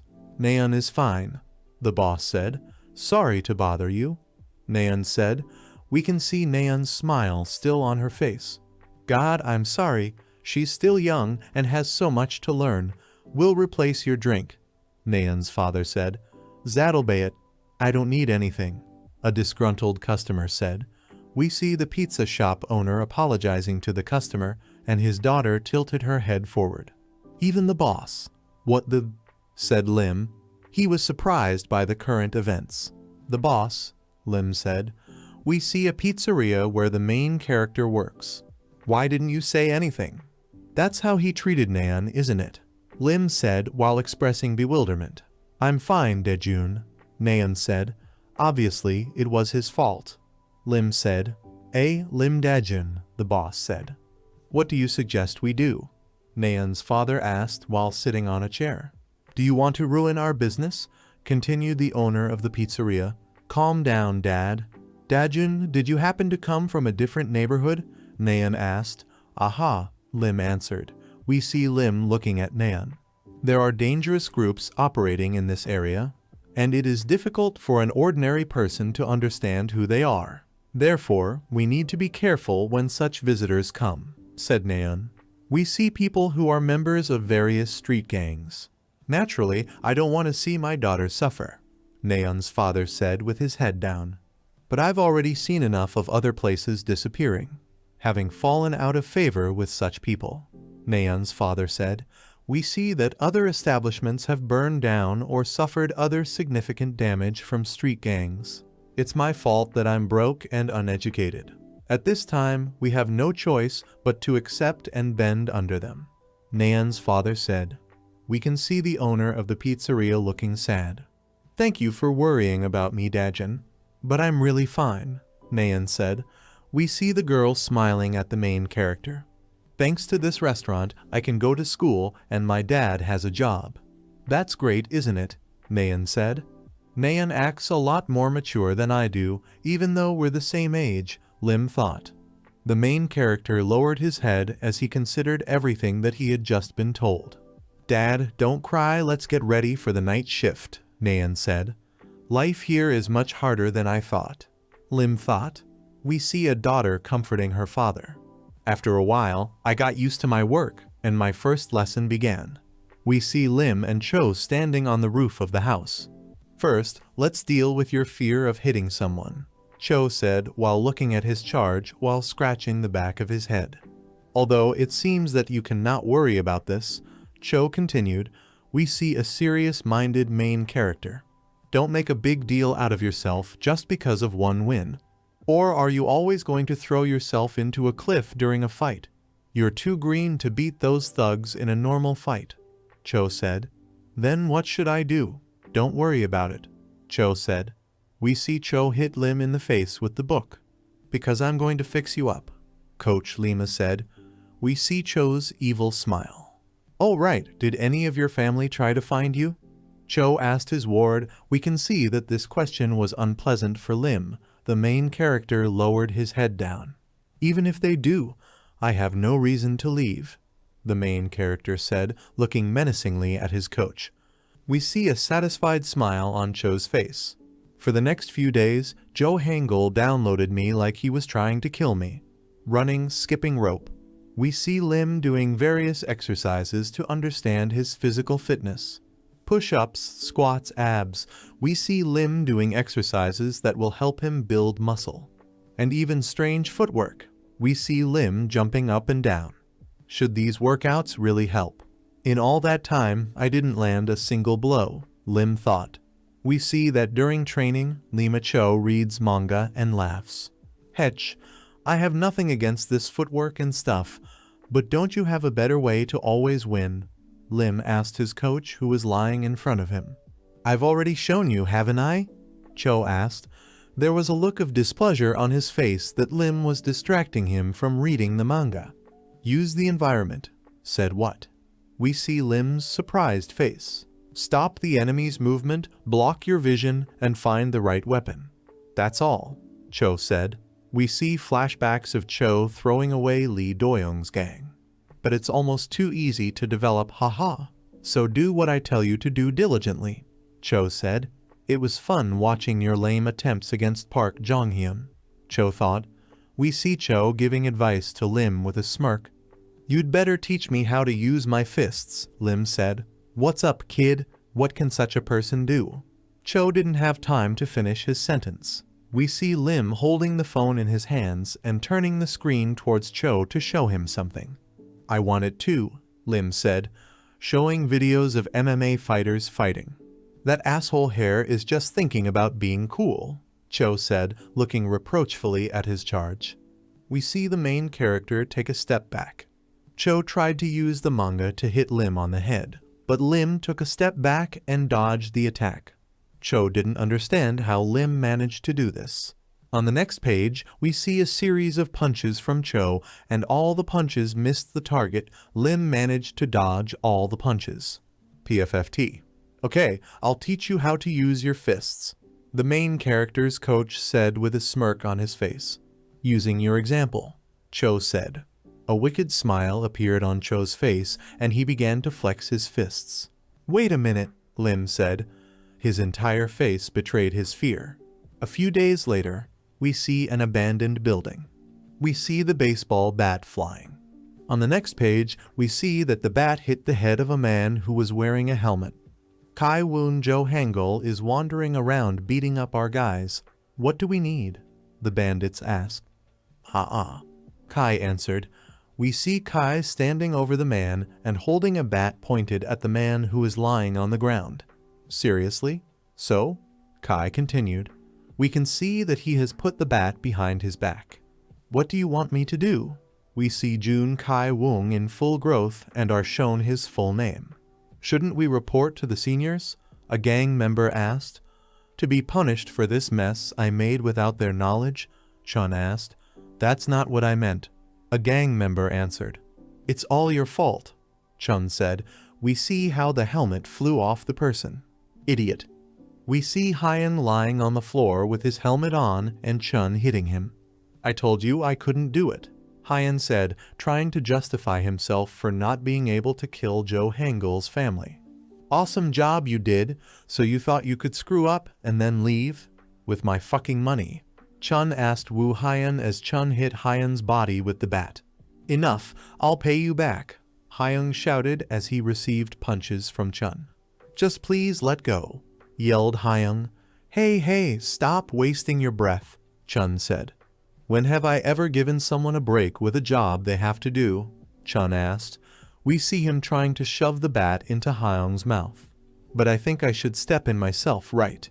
I don't want to get caught by the Haiyans, Chun said. If you do this, things will be much easier, said the bandit. But don't count on much, Chun said. We see a dialogue between gang members. Half an hour. Scour the area and bring Hangul's gang here in the meantime. Chun gave the command. His charges were in shock. The gang member didn't finish his speech. We can see his confused face. Are you still here? Chun asked. There was a sinister smile on his face. After that, we see 3 gang members run to find Hangul's family. We see Cho's house. Oh shit, no one home? The bandit wondered as he knocked on the door of Cho's house. Hey, we're screwed anyway. Wouldn't it be better to go up against Jun Kai Wung together? One of the gang members asked. Dumbass, don't you realize that Jun Kai Wung is much worse than Joe Hangul? The second gang member answered. We see the bandits standing outside Cho's house. Then what should we do? A gang member asked. I think I know where they might have gone. I'll call someone in the area. The bandit replied. What is this place? The blonde-haired bandit asked. This, the accomplice said. We see one of the gang members making a phone call. Pizzeria. The bandit who called on the phone continued. It's already been so long since I started working. Can't they start paying me once a week? Lim wondered as he approached his workstation. Lim noticed that the pizza shop's window was broken. Looking inside, he was very surprised. We see how one of the gang members beat up the owner of a pizzeria. We also see Naeun sitting on the floor. I heard that you're friends with Kim Teek, but you don't know where he is? Goon asked. Who is this guy? Naeun's father asked. We see the big guy holding the pizza shop owner by the scruff of the neck. Man, are you sure this is the right place? The big guy asked someone on the phone. Yes, I'm sure. We told the bully on the phone. Where are you hatching, kid? Get out of here, Thug said while looking at Lim. That bastard. The main character thought. Lim's face was filled with rage at what he saw. Naeun, I'll help you. We see Naeun on the floor. Get out of here. We're fine, Naeun said.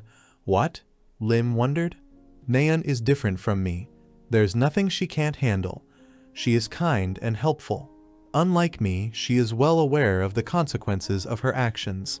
She'd put up with it for so long. She behaved like an adult. We see a lot of flashbacks where we are shown Naeun's behavior in different situations. To protect the restaurant, Lim thought. He said it needed a place. Tell me where Kim Teek works. The big guy was talking. I'm sorry, but we don't really know, Naeun answered.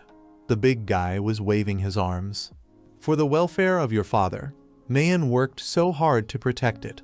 How can I put them in harm's way? Lim thought. We see how the main character clenched his fist with all his might. Everyone lives in their own way. I want to be an adult like Naeun, Lim thought as he closed his eyes. But, thought Lim, we see the main character throw a bottle at the big guy's head. Next, we see that the main character went to the pizzeria. Who are you? Amble asked. We see Naeun's surprised face. Now is not the time, Lim thought. I'm a regular customer, Lim shouted with rage on his face. Kim Hee-young is 17 years old. Height 181 cm, weight 110 kg. We see Kim in full growth. Surprisingly, despite the fact that his huge body was made up of nothing but muscles, he never exercised. The narrator speaks. Kim Tae-young used his natural features exclusively for violence, and unlike Lim Da-jun, he was expelled for a different reason.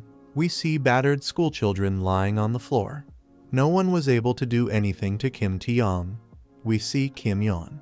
In any case, within the walls of schools. The narrator continues. We see Chun holding a bat in his hand. You're a tough guy, Chun said. We see Kim beaten up. Outside of school, only Chun Kai-woon was his natural enemy. The narrator continued. Kim Taeyong, who always thought so, was confused right now. The narrator continued. We see Kim's surprised face. The reason was that for all 17 years of his life, he first saw such a strange picture. Before him stood a frail loser who had dared to fight back, the narrator said. We see Lim, who took a fighting stance and prepared for battle. To him, Lim Dajun was like a fearlessly barking puppy. We see a puppy barking at big guy Kim. You come on, you'll throw your hooves away if you fight me, sang Kim, spitting on the floor of the pizzeria. Don't spit on the restaurant floor, Lim said. The pig is finished, added Lim. We see a smirk on Lim's face. This fool doesn't seem to understand me, Kim said, his face showing surprise at the protagonist's behavior. I'm going to have to scrape you off the floor bit by bit, Kim said and attacked Lim. Come on, just do as you were taught, Lim thought. We see the main character's serious face. The first in a street fight. Use the environment too. The main character thought. We see Lim kick the chair in the direction of Kim's movement. Block their movement. Lim continued his thought. We see the chair hit Kim's leg. Next. What Hangul taught me. Lim considered his next move. We see how the main character is going to strike. We see the roof of the house where the main character lives. What are you doing, Dajun? Cho asked. We can see the movement of Coach Lim's legs. On the next page, we see a fist that stopped near the main character's face. Aren't you going to run away again? Cho said. We see Cho throw punches and go around Lim from different directions. I can't move, Lim thought. Don't pull your hand away too much when you swing for a punch. Look carefully. Knee, hip, shoulder, Cho said. We see Cho's movements. It's a jab. The left fist is used to control the opponent, Cho said. At this time, Cho threw punches that stopped close to Lim's face. But the real punch behind the jab is a punch that goes from the legs to the fist. Coach Lima said. We see a reversal of Cho's leg. Direct, Cho said. We see the right straight punch stop close to Lim's face. Inside, everything froze. Is this boxing? Lim wondered. In Lim's pupil, we see a fist that stopped in front of the main character's face. Phew. You won't be able to do this kind of thing, but I'll keep an eye on your form, so keep practicing, Cho said while looking at his disciple. Did I get hit? Cho asked. We see Lim lying on the floor. The punch that's been hammered into me all these days, Lim thought. We see Lim's serious look. Jab, Lim thought. We see the main character deliver a left straight punch to Kim's head. What the hell, Kim said. We see how he missed the left straight from the main character. Transfer the power from your legs, thought Lim. We see Lim turn his right leg, putting all his kinetic energy into the kick. In the fist, direct, Lim finished the thought. We see the newly minted boxer deliver a straight right punch to the big guy's head. We see Kim's head flying backwards. Daejin, Naeun thought. She was shocked by what she saw. We see Naeun's father get to his feet. He was always a friend I wanted to help. But he doesn't look like himself, Naeun thought. We see flashbacks where Naeun helped Lim in every possible way at work. I hit him perfectly, Lim thought after the series of punches he landed on Kim. What did you teach him, Goatskin? Go find a part-time job if you have time to do it, Cha said while talking to Cho on the phone. We see Cha's workplace. Yes, I don't enjoy working, Cho answered. But why is he so eager to learn how to fight? Cha asked. To get even with the freaks who bullied him, Cha answered. Even the reason is like a typical loser's, Cha said. We see friends discussing the game over the phone. Even so, it's surprisingly fast to learn. He can fight right now, Cho said. And who will he be able to beat by learning only this? Cha asked as he continued talking on the phone. In a rookie fight, brute force is always the answer, Cho said. We see Lim's surprised face, especially against muscle heads. Cho continued. Don't give a fuck.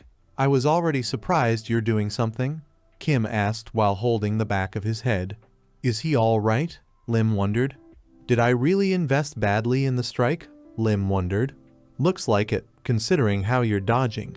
We say Kim striking at Lim, but none of his punches hit the target. Judging from this guy's movements, it doesn't seem like he knows how to fight properly, Lim thought. We see Lim step back after each amble attack. Stop jumping around and come here, Kim shouted. It'll all be over if he grabs me, Lim thought. We see Kim's aggressive face. At the same time, Lim was as focused as possible. If so, then, Lim thought. I'll keep dodging and hitting until he falls, Lim thought as he punched Kim's head. We see the pizzeria where Lim worked. I'm sure I've already dealt enough blows, Lim thought. We can see that the main character is starting to get tired of fighting.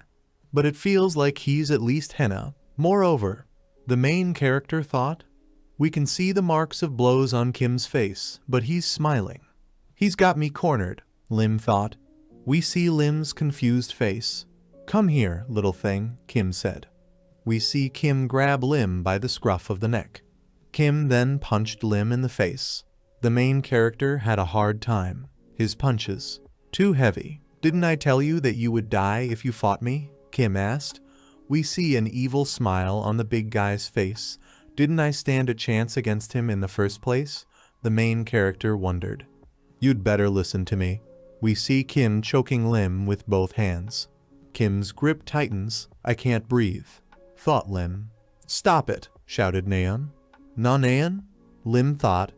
We see how the girl tried to stop the big guy. Get off, Kim said as he pushed Nayeon back with one hand. No, Daejun, Nayeon was shouting. Really me. I'll never stop being that jackass Jun, the main character thought. We see Kim squeezing the main character's throat hard. You said Lim Daejun could handle that guy. Cho spoke. I thought he was a good fighter, but he went off the rails a couple of times. Who knew he'd be stabbed? Cha answered. We see the continuation of the conversation on the phone in the auto repair shop. In any case, don't overdo it.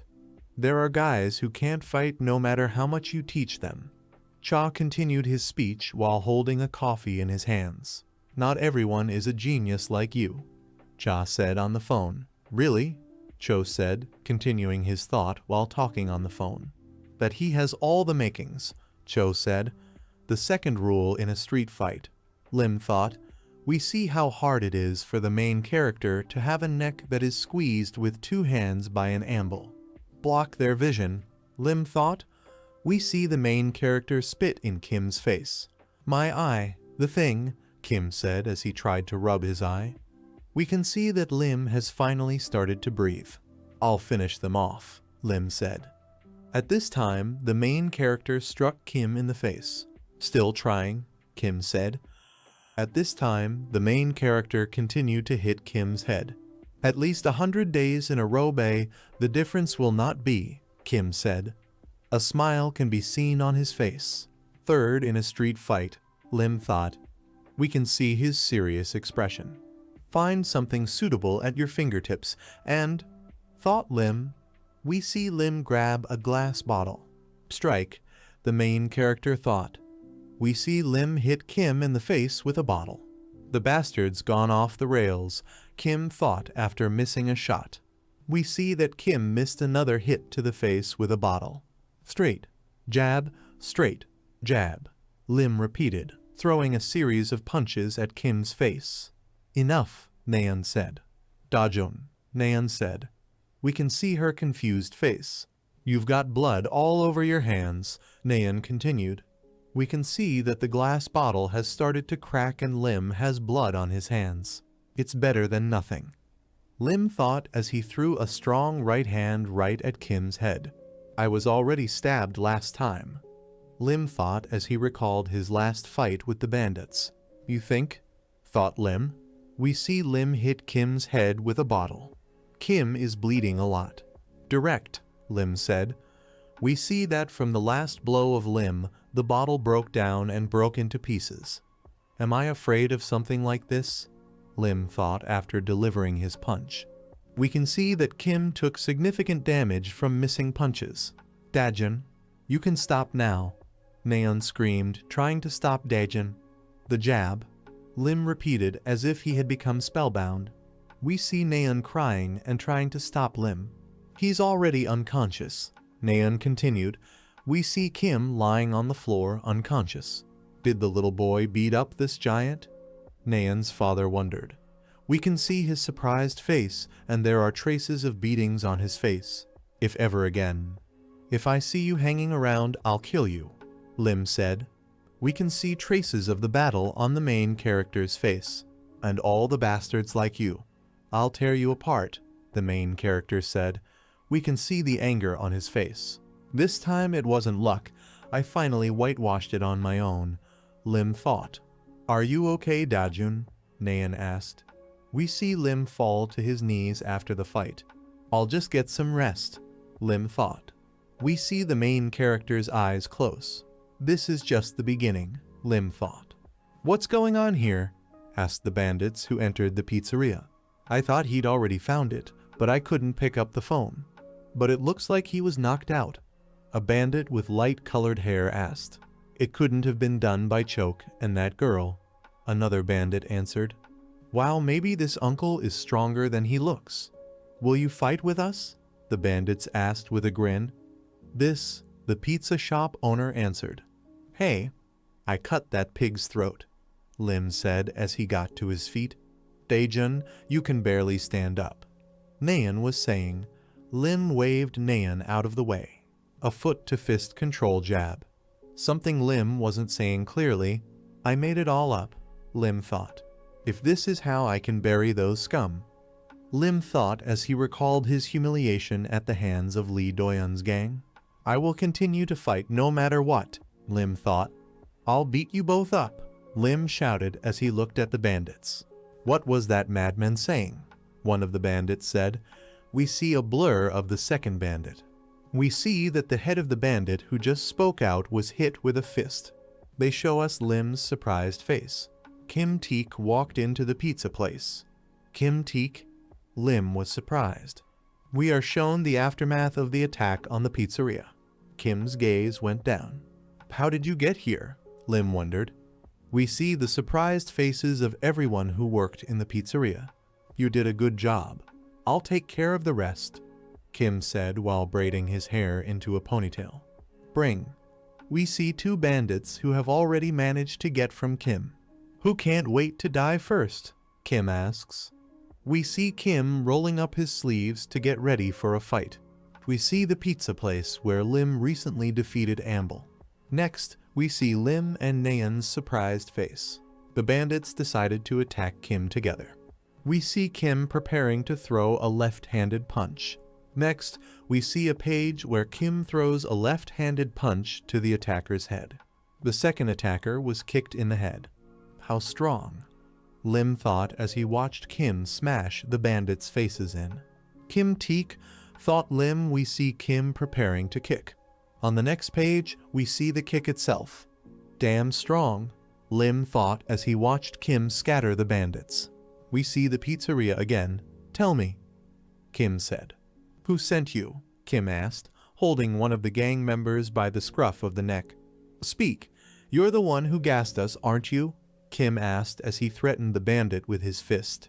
Wait a minute, the bandit replied. Chun Kai-un. The bandit replied. We can see the surprise on Kim's face. Chun Kai-un ordered us to do this. But I had nothing to do with your poisoning. The bandit continued to talk. We see the surprised faces of Naeun and his father.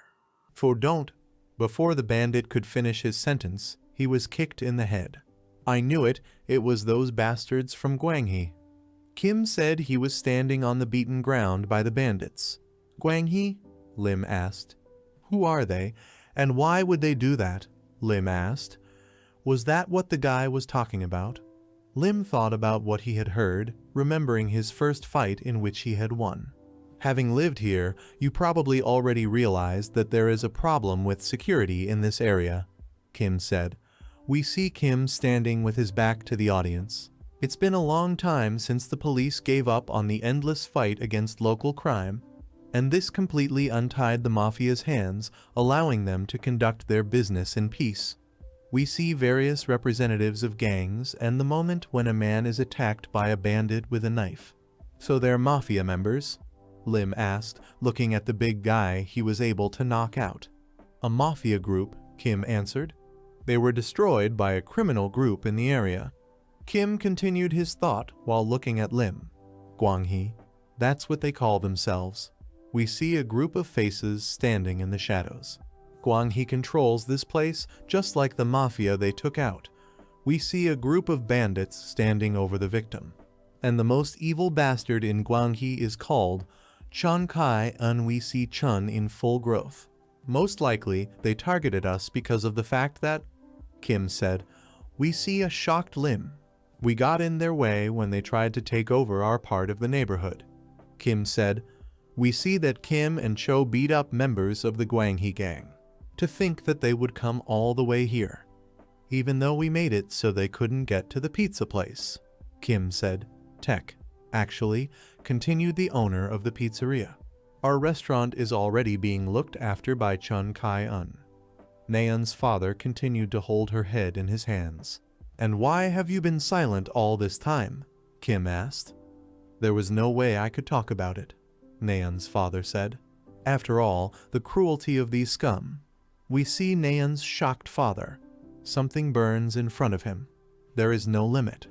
The owner of the pizzeria continued his story. We see a burning building. Didn't they say that the fire was caused by a short circuit? No, mister. Kim has something wrong in the kitchen.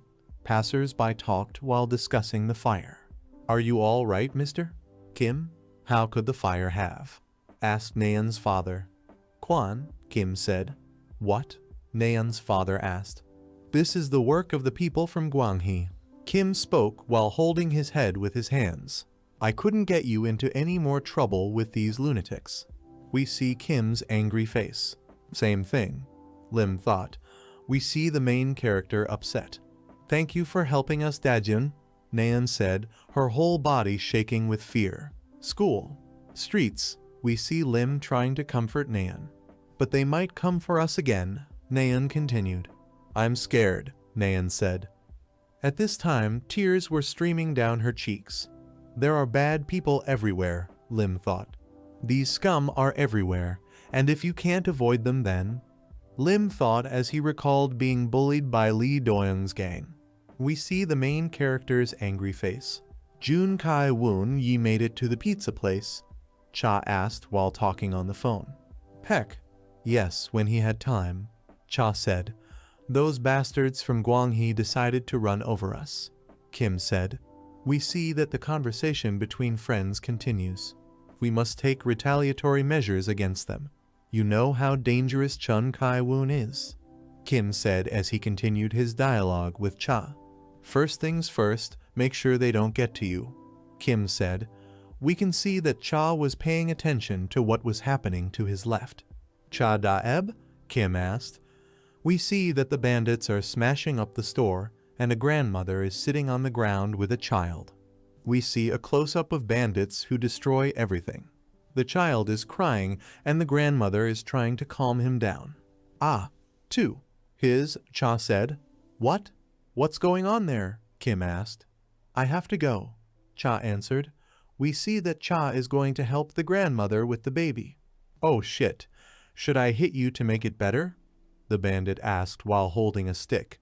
I'm sorry I stopped to rest because I wasn't feeling well, but I don't have much. The old lady replied. We got your excuses. Give me the money, the bandit said as he swung his stick. Cha's hand stopped the stick just before it hit. We see a grandmother who closed her eyes and prepared for the impact. Who else are you? The bandit asks. We can see that Cha is ready to fight. Next, we see that Cha delivered a direct blow to the bandit's head. The thing, do you even know who you're running into? We are Gwanghi, a group of scumbags said. We see 4 representatives of Gwanghi. Oh, really? Cha asked. We see Cha running in the direction of the bandits. On the next page, we see that Cha jumped high up. And I do fuck, Cha said while smiling. We see a broken shop window. Phew. Fucking assholes, Cha said. We see that the bandits are lying on the ground after the fight with Cha. Are you like Grandma? Cha asked. Behind you, my grandmother answered. We see that the child is in the place of the grandmother crying. Next, we see a bloody bat. We see that the blow hit the head from behind. Cha fell forward. I found one.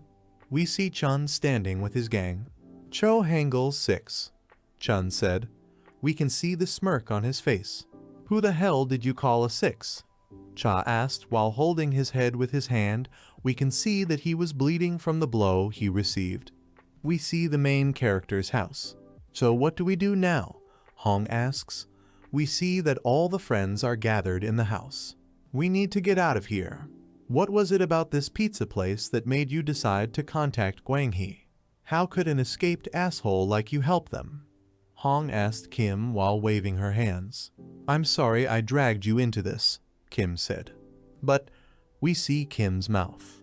They were making delicious pizza. Kim continued. Kim said while looking at Hong. What did the man on the head just say? Hong asked. Is he even right? Ha said. Why are you nodding? Hong asked. We see a heated discussion between friends. Take this seriously. Are you insinuating that we should deal with them with our own forces? Hong was shouting at her friends. Well, said Kim. And where is Joe Hangul when you need him so badly? Hong asked. And what will happen to the guys now? Lim thought. By the way, when is Dayon supposed to be back? Everyone received a notification on their phone at the same time. They all received a notification from Cha Dayeb. We see Hong's surprise. In the image sent to friends, we see Cha sitting on the floor with his hands tied. It is in a terrible state. I sent a message to all my friends. Abandoned factory near Zuzan Woods. We see Hong's grin. The creatures, Hong said while looking at the photo with Cha. We see an abandoned building. Hey, Chun says while slapping Cha's face. Why don't your friends come? Chun asks Cha. We see Cha's bloodied face. If they don't show up here in 10 minutes, I'm dead. Before Chun could finish his sentence, Cha interrupted him. Kill me, Cha said. They'd be better off with one less mouth, Cha said. We can see the smile on his face. Dumbass. You're bluffing, Chun said as he swung the bloody bat. We see the four of them approach an abandoned building. We see a flashback in which Hong talks about the upcoming battle with bandits. Right, we'll take over, Kim said. We see a bunch of bandits who are serious. All of Guanghe. Kim continued.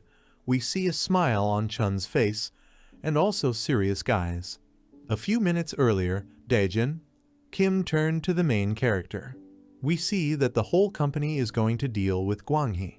Are you sure you want to go there? If not, leave while you still have a chance. Kim said. We see that all the friends have turned to look at Lim.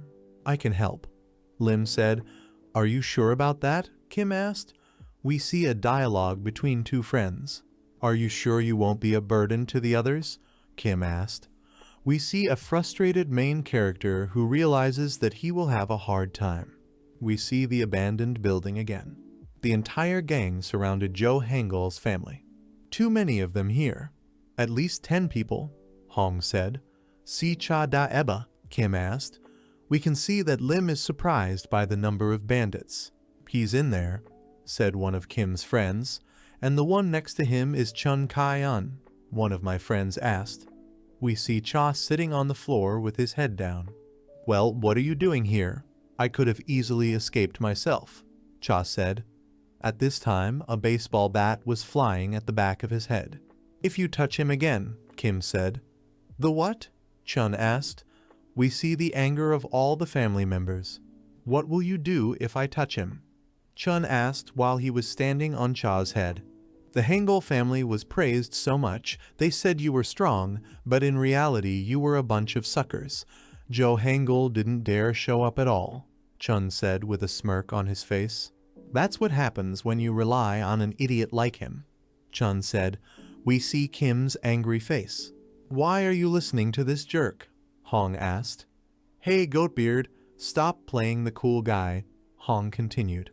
You look like a schmuck with your goatee, Hong said, pointing her finger at Chun. Let's see how much more chatter you can do, Chun said. Okay, the bandit continued. Smash these bastards, Chun said. We see a mob of bandits running towards Joe Hangul's family. No matter how strong the guys were, would they be able to handle such a crowd? Lim thought as he worried about the outcome of their fight. Looks like, thought Lim. We can see the surprise on his face. Can they? Lim wondered. We see Hangul's family fighting quite successfully against the bandits.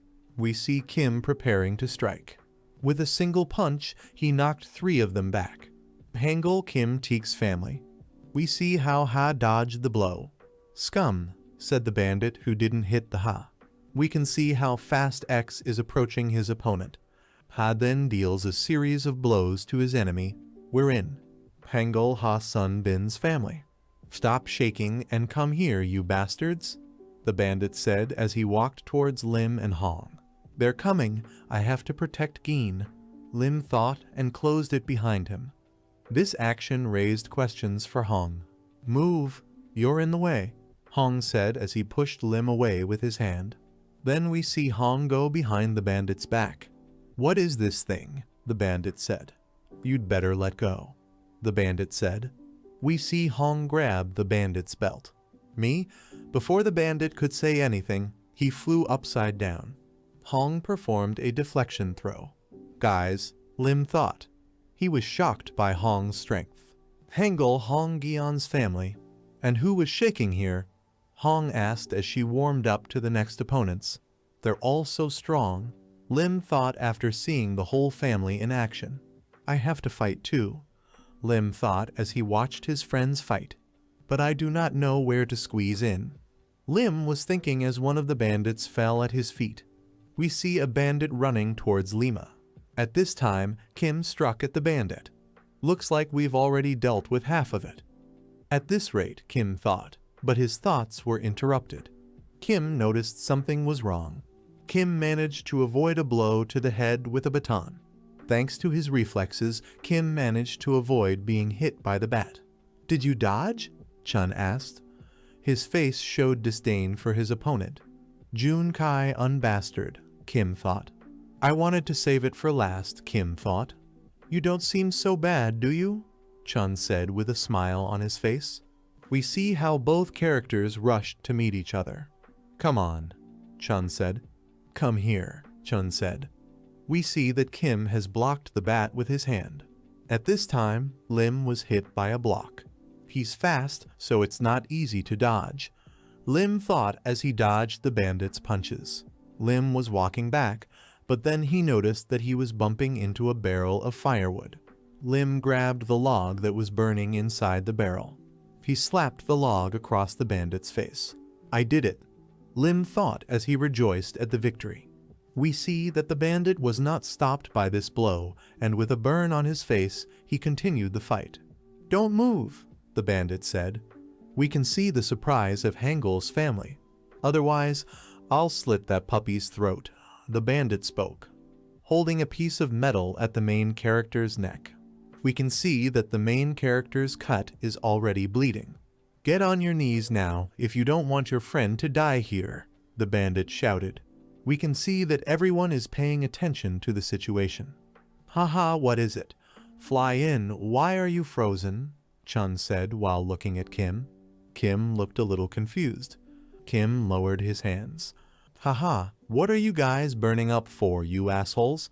Can't move because of one kid? Chun spoke with a smile on his face. It would be better to leave this dead weight at home. Haha, Chun continued. We see that one of the bandits put a knife to the main character's throat. Kim looked surprised. Kim Teek, it will be a pity to say goodbye to you. Forget about these idiots and come to me. I'll take your share, Chun said as he put the bat to Kim's head. Think carefully about your answer. Of course, if you don't want your homeless life to end so stupidly here, Chun said. We can see the surprise on Chun's face. You think he's dead weight? Guys, you seem to underestimate him, Kim said. Kim had a smile on his face. What? Chun asked. We can see Chun's surprise. After that, we see Kim throw a right-handed punch directly at Chun's jaw. We see a flashback of Kim and Lim's conversation. "I still want to go," Lim said. "Don't be so hard-headed," Kim said. If Lim began to speak. "I'll drag you down," Lim continued. We see that Kim is looking at Lim intently. "Just drop me," the main character said confidently. There was a certain confidence in what he was saying in his eyes. "What are you doing? You really want to see that bastard is." The bandit didn't finish his speech. We can see the surprise on the bandit's face. On the next page, we see Lim grabbing the bandit's arm and grabbing the blade with his other hand. "That brat is him," the bandit said. We can see the bandit's surprise. If he was looking for a hostage. "Then you made the wrong choice," Kim said. We see flashbacks where Lim writes a will. "I'm the one who wrote the suicide note," Lim said. "And this wasn't some asshole joke," Lim said while holding the blade with one hand while smiling. We see the effects of Kim's punch to Chun's face. "This kid," Kim thought. We see Lim hit the attacker with the back of his head. "Probably the craziest of us all," Kim continued his thought. The bandit fell to the ground after being hit. We can see the bleeding coming from Lim's arm. Hangul's family was surprised by the outcome. "There's no one among us who would give up without a fight," Kim said while looking at Chun. "Motherfucker, shut your mouth," Chun said. "Do you think you've already won?" Chun asked, running his hand over the spot where Kim had hit him. "We'll see. How you gonna sing when I beat the shit out of you?" Chun said. We can see that the battle between Hangul's family and Guanghe's group continues. We also see that Kim and Chun have continued their fight. We see a continuation of the fight between Kim and Chun. Kim threw a kick and Chun was able to block it with a bat. Then Chun himself hit Kim with the bat. Kim shielded himself from the blow by putting up a block. Does the block make any sense at all? Kim thought about it. We see that the blow fell on the shoulder. The bat makes it harder for me to get close to him. Besides, this asshole is surprisingly careful and has almost no weak spots in his defense. We see Chun swinging the bat in front of him, preventing Kim from getting close to him. Make one strong swing all at once, Kim thought. We can see that Kim has quite a difficult time in battle. He barely dodges the bat. We see Chun moving towards Kim with a heavy swing. We see a very focused look on Kim's face. We see that two bandits suddenly grabbed Kim. At this time, Chun looks as focused as possible. "Go to hell," Kim said as he punched one of the bandits who were holding him down. At this time, Chun was approaching Kim with a strong swing. At this time, Lim hit the back of Chun's head with a stick, causing the stick to shatter into pieces. "Lim dodgin'," Chun said, surprised at what had just happened. Chun himself was holding onto the spot on the back of his head where the blow had landed. We see Lim's surprised face. He clearly didn't expect that hitting Chun's head would have no effect. "Creature, there will be no end to these bastards," Chun said. We can see that Chun got angry after being hit by the main character. "It doesn't look quite strong. Don't worry, I've already defeated one." Lim thought that the main character's entire body was shaking from the mere sight of Chun. "I'm not afraid of such scumbags anymore," Lim thought. "Are you sure about this?" Chun asked as he approached Lim. "Really want to," Chun continued. We see the face of the main character who is shaking with fear of the bandit approaching him. "Compete with me?" Chun asked as he approached Lim. His eyes were bloodshot, and his whole appearance showed that he was ready to go to the end. "Wait Chun Kai Unhe," thought Lim. We can see the fear in the protagonist's eyes. "Another, he's nothing like anyone I've ever encountered before," Lim thought to himself as he thought of all the others he had already fought. "If I fight him, I will definitely die," Lim thought. At this moment, the protagonist felt that Chun was huge and Lim himself was small. A huge shadow covered the main character. I thought it wouldn't happen again. But just like before, my body just froze, Lim thought. We see flashbacks of Lim being humiliated by Lee Do-yoon's gang. We see Chun's grin. On the next page, we see Lim getting hit in the stomach with a baton. The damage from the impact is enormous. "Don't turn up your nose just because your buddies have your back, you idiot," Chun said. We can see Chun smiling after hitting the main character. "No, maybe I won't be able to move because of fear," Lim thought. We can see the consequences of a missed shot. "I'll finish you off after I beat up your buddies," Chun said as he turned away from the main character. We can see the surprise on Chun's face. Hangel's family dealt with the entire gang, so they believed in themselves, having dealt with small fry. But don't you think that 1 in 3 is a bit unfair for a bunch of pseudo-heroes? Chun asked. We see an evil grin on the bandit's face. "Do you still have the nerve to say that?" Hong said. We can see that the girl is extremely serious. "Chun Kai-woon sorry," Kim said. "The word honest doesn't apply to you," Kim said. We see a trio of friends rushing into battle. We see Ha rapidly approaching Chun. Chun himself prepared to hit with the bat.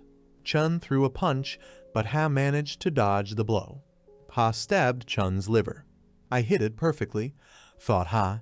We can see the surprise on Wu Ha's face. "He doesn't care?" wondered Ha. We can see the smile on Wu Chun's face, and it looks like Ha's punch didn't do any damage. We see Kim attack from behind and try to shackle Chun by grabbing him by the leather jacket. We see that Chun kicked out at Ha. At this time, Hong ran up from the side and grabbed Chun's leg. "Get him out of here," Hong said. "Okay, he's almost there," Kim said. We see that under the pressure of 2 people, Chun begins to lose his balance. Ah, Chun started shouting. We can see the uncontrollable anger on Wu Chun's face. Chun caught the bat in his other hand. We see that he hit Hong. The girl was thrown several meters away after the impact. Chun grabbed Kim's arm, and he threw it. Kim flew a few meters away. "What kind of animal is this?" Hong said while holding her stomach. "Don't worry. As long as we don't lower our guard, everything will be fine," Kim said. We can see that the whole trio is serious. "That bastard. No matter how strong he is, we have the advantage. But why does he look so cocky?" Kim pondered the situation. "This is the last time I've suggested it, so think carefully." "Work for me, haha," Chun said. The bandit looked extremely confident in his abilities. "What's gotten into your head so hard?" "I'd rather get off the streets and go home," Hong said. We see that the girl is serious. She is preparing to join the battle again. Chun's grin never left his face. "You had a chance to survive, but you missed it yourself," Chun said, and then the bandit hit the shelf. Changul's family started to look around. We see other bandits approaching Cho's friends. A decent number of bandits had formed around the trio. How many bastards are there anyway? Kim thought, his face showing concern at what was happening as the enemy's advantage in numbers dramatically changed the situation. "Finish them," Chun said. By ordering his bandits to attack Hangel's family, we see a close-up of the building where the battle between Hangel's family and Guanghe's gang took place. Ha and Hong were lying on the floor in a battered state. "Hey, do you want to hear something interesting?" Chun asked. In front of him, Kim was kneeling in a battered state. "My guys whispered that those assholes at your favorite pizza place lied to us about not knowing you. These rats seem to have forgotten who they're dealing with, so I sent a friend of mine to see them," Chun said. "We see Kim's battered face," Kim said. "Yoon Seungbo Guanghe has a repulsed psychopath who is obsessed with arson. I downloaded Chun."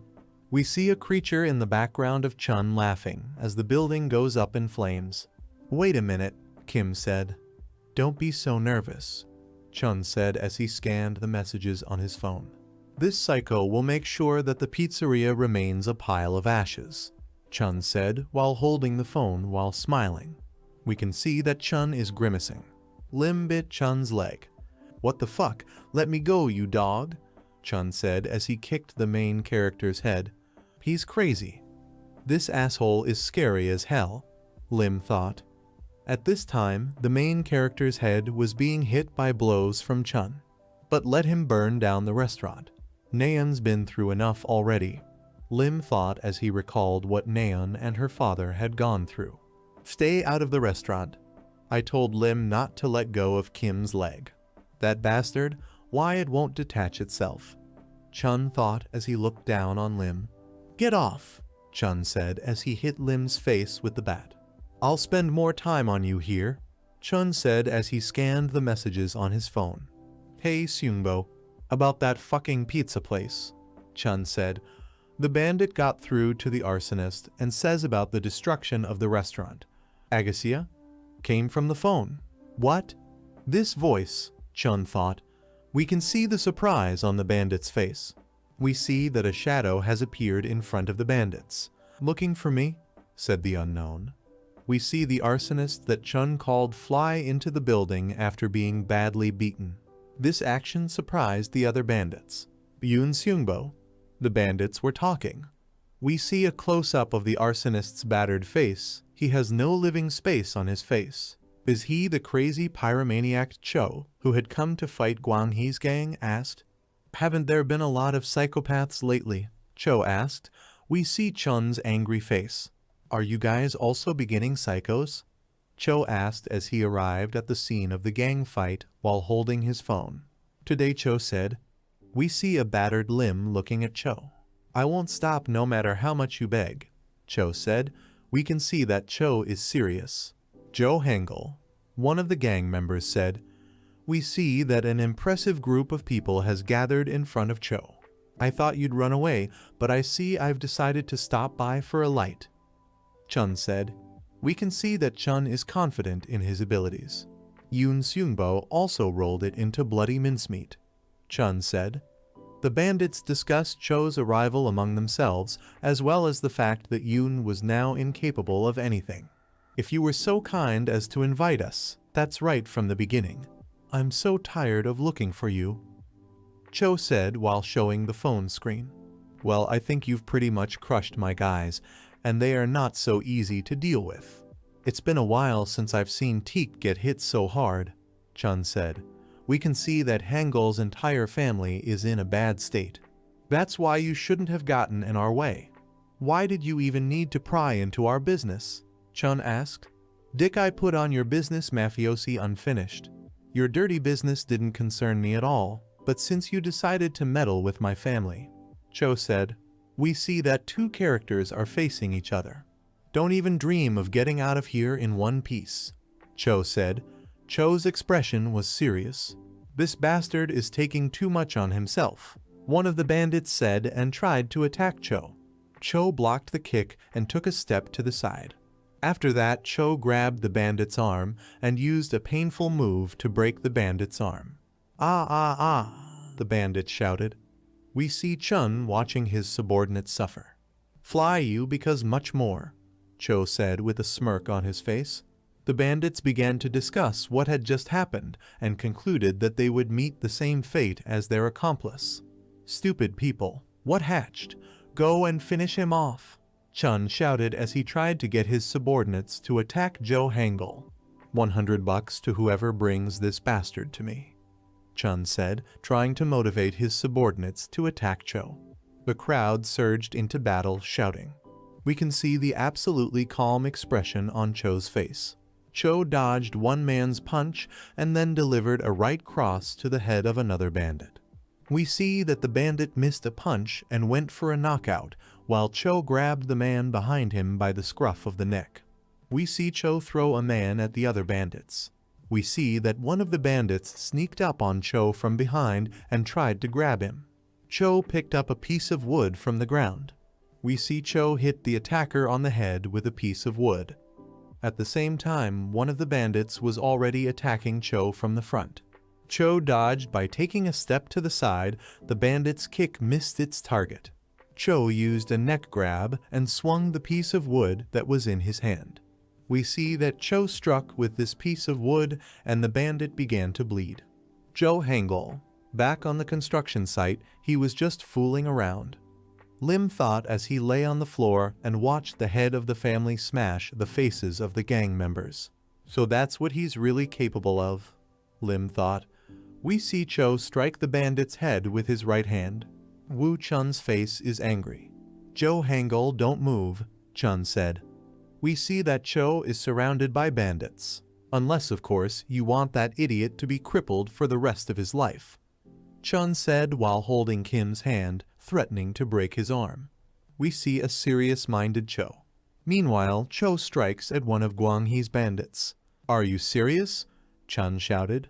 Sure, go ahead, Chun said. We see that Chun is determined to cripple Kim. I said do it, asshole, Cho said. We can see that Cho isn't worried about the consequences of his words. What's wrong with this frostbite? Chun said. Hyung isn't the type to be deterred by such threats, Kim said. If only he cared about that, Kim said. We can see the smile on his face. He would never have gone this far, Kim said. We see Cho headbutt another person's head. Excellent thanks to its wonderful Hangul, Chun said. We see his angry face. You can say goodbye to your hand. We see that Chun is swinging to strike at Kim's hands. Look at this, Joe Hangul. Don't you regret it? It's because of you that he's like this now, Chun said after crippling Kim. Cho barely noticed what had just happened. Sorry, Cho asked. At this time, he struck a barrel in which firewood was burning. We see that Cho made a dash in the direction of the bandits. We'll see who's going to be sorry at the end, said Kim. Jumped over the fire that flew out of the barrel. Joe Hangul, Chun thought. We see Chun's angry face. I heard that Joe Hangul's family is in the territory under your control. I don't envy you. You've heard rumors that Brat Hangul is as strong as his older brother from Guanghe. The person standing in the shadows said, What do you mean, Hyung? Chun asked. We see a flashback in which the bandits discuss Cho. And what is not clear? Don't mess with Joe Hangul's gang, the man in the shadows said. We can see the bewilderment on Chun's face. Do you think we should give up on them, even though they're trying to get us out of the way? Chun asked. Exactly. You can shake money from anyone you want as long as you avoid them. If you contact them, it won't end well, the man in the shadows said. Do you want me to let them live in peace while they interfere with my business? Chun asked. Fuck them, Chun said. I'll just kill these bastards, Chun thought. At this time, the bandit struck at Cho. Then no one will bother us anymore, Chun thought. We see that the bandit swings hard before striking. We see Chun randomly swinging the bat in front of him, trying to hit Cho. Cho puts other gang members under attack. The blow flew directly into the face of one of the gangsters, Guanhe. That bastard doesn't even pay attention to me? Chun thought about it. We see Cho dodge Chun's punches and beat up other gang members of Guanghe along the way. The creature is finished, Chun shouted as he swung the bat at Cho. We can see the shock in Chun's eyes. Chun hit one of the members of his own gang with his bat. Phew. Well, here's the last one left, Cho said. We see that all around them are the excess gang members. This cattle. Did you put them all down while you were dealing with me? Chun thought as he was shocked by what he saw. I like to leave sweets for last, Cho said. We see Chun's angry face. Shut your mouth, Chun said as he tried to throw a punch. At this time, Cho dodged the blow and threw a left-handed punch to Chun's face. We see Chun miss a series of punches from Cho. You're a tough guy. Now it's clear why you're having trouble with yourself. Only here, Cho said. We see Chun approaching Cho, shouting, You can't beat me, Cho said while kicking the bandit's body. We can see that the bat was bent by the impact, and Chun himself took significant damage from the impact. Lift. I'm not done with you yet, Cho said. We see that Chun has fallen to his knees. Nasty stuff, Chun said. We can see that his eyes are bloodshot. Fuck you, Chun said and threw himself at Cho, trying to knock the latter to the ground. We see how Chun managed to knock Cho to the ground, and Chun sat on top of him and started throwing a series of punches at Cho. Pancake. This freak is nothing like that, Chun thought as he recalled his conversation with the Shadow Man. So why do you say avoid him like that? Chun thought. We can see the surprise on his face. We can see Wu Chun's shock. Cho used a technique called the elbow lever. Oh, Damn, thought Chun, caught on a painful reception. Pancake, beast, you broke it, Chun shouted while grabbing his arm. Yes, I heard, Cho said. Your friend Yoon Seungbo told me that you were behind our poisoning. We see Cho interrogating gang member Gwang-hee. And what happened to Daeb? How far do you need to be driven to arrange such a thing? Cho asked. We see Chun, who is very nervous. Yes, it will definitely be better if you disappear. I downloaded the Cho. We see a serious-minded Cho. Do you think you've contacted us and can get away with it? Do you even know how many other people are behind me? Beast, no puppy has ever gotten away with anything after contacting us, Chun shouted while sitting on the floor. I hear you know your big brother from Gwang-hee. One word from me and he'll kill you all, Chun said. Meanwhile, Cho listened to the screams from the bandit. Okay, give him my regards, Cho said, holding Chun's head. You, what are you doing? Chun asked. We see Chun, who is afraid of what might happen to him in the near future. Let me go, Chun shouted. We see Cho dragging Chun by the head in the direction of the barrel where the pieces of wood were burning. Stop, you, Chun was speaking. We see that Chun's head has already approached the barrel of burning wood. We see Chun's fear. What is it about Joe Hangul that makes you so afraid of him? We could just send more guys to deal with him, Chun said as he continued talking to the man in the shadows. That would be nice, but do you know why no one in Gwang-hee is doing anything to him? The shadowy man asked. The fact is that everyone knows if they do not work out. The man in the shadows continued. We see Chun's surprised face. We can see that Chun's head is already very close to the fire barrel. He won't let it go that easily. The man in the shadows continued his speech. We see Chun's face moving closer to the fire. Wait a minute. Isn't that enough already? Chun asked. We can see the fear on his face. You started it yourself. Did you think you could just skip the final? Cho asked. Wait a minute. We see Chun yelling for clemency. You could have killed them all, Cho said. We see a flashback in which we are shown how miraculously Joe Hangul's family was saved last time. If you weren't prepared for this, we see that Chun's head is approaching the fire. Then you shouldn't have contacted us. We see Cho's angry face, and the way the head of the family puts Chun's head in the fire. We see Chun screams as he screams in pain. He flew backward, and the barrel tipped over with him. We see the fall of the barrel and the fall of the representative of the gang Gwang-hee. Chun is rolling around on the floor with burns on his face. We see Chun screams as Cho watches the bandit. Shut up, Cho said as he put his foot on Chun's head.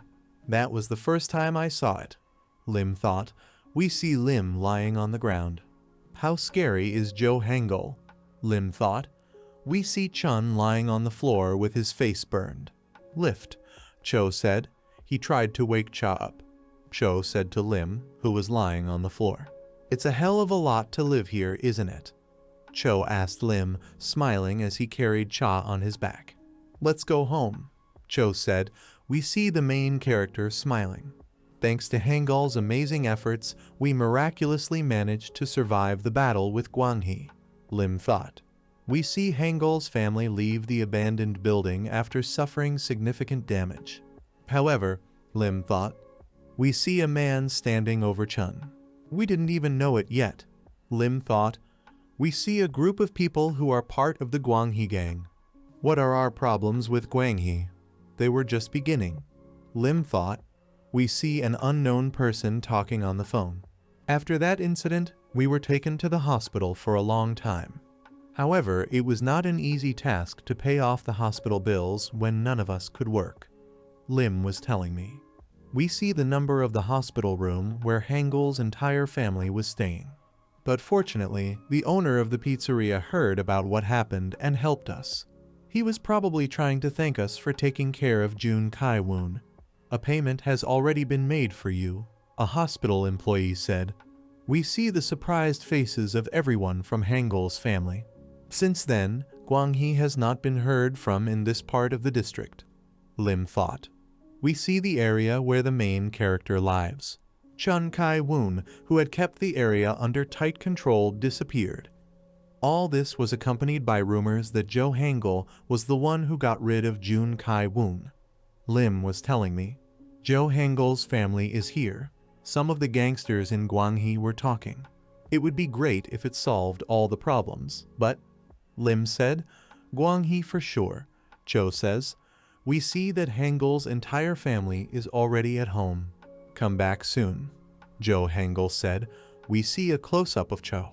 They still have plenty of people to replace Jun Kai-woon. We see a flashback with Chun's face. They're not very cohesive as a group because they use money to get street kids to do their jobs. And if they send someone like Chun Kai-un to handle the money issue, they will immediately continue to do their dirty business here. Cho was telling me. We see the phone that received the message from Gwanghee. And after what happened to the bat swinger, the first people they'll come after will be us. Cho said. We see a calm expression on his face. We need to decide whether we leave here or stay and prepare for battle. Cho said. We see the main character in close-up. Hey, said Cha. We can see Cho's surprise. You brought us here, so you should know that we have nowhere else to go. Cha said. We see Cha's smile. Our place is here. Cha said.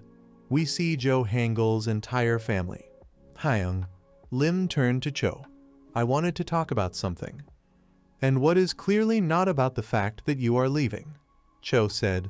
Is there? Lim said. We see a conversation between Lim and Cho. A faster way to become stronger than the one we used before? The main character asked his coach. What? Cho asked. We see the continuation of their conversation. Don't run ahead of the engine. You're already a fast learner. To be honest, I didn't even think that you would be able to master what you already have. Cho said. I know I've changed a bit. Lim said. We see two characters standing on the roof. But that fight made it clear to me just how weak I was still. I wasn't even close to the other guys, and I almost became a burden to them. If there's a fight, I don't want to drag everyone down, Lim said.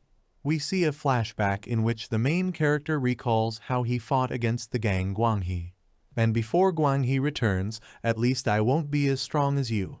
But at the very least, I want to become equal in strength to the others, Lim said. We can see that the main character is serious. Cho was surprised by Lim's words. The speed at which I'm teaching you is the best I can do, Cho said. And there is no other way, Lim asked. We see the main character from the side. Since you insist. It will be a bit difficult, but there is still one way, Cho said. I think we'll start with a special lesson, Cho said. We see a smile on the face of the main character's coach. We see a serious-minded main character. We see a pizzeria where the main character works. Now that Gwanghee was gone, the restaurant was quiet, and because of the smaller number of applicants, it became easier to cope with everything. We see how the main character works. I don't know how much longer this idyll will last, but I hope for as long as possible. We see a restaurant owner who also works hard. Naeon, are you home from school yet? Lim asked. We can see how Lim did the job assigned to him. We see Naeon taking out the trash. Naeon? Lim asked. We see Naeon, who is in a state of shock. We can see Naeon's hand shaking. What's wrong? Lim asked. We can see Lim's surprise. And no, nothing like that, Naeon answered. What happened? I've never seen her look so worried. Speaking of which, Dajun, don't you go to school? Naeon asked. Well, the thing is, Lim says, we see a joyful Naeon. I don't think school is my thing, Lim said. Really?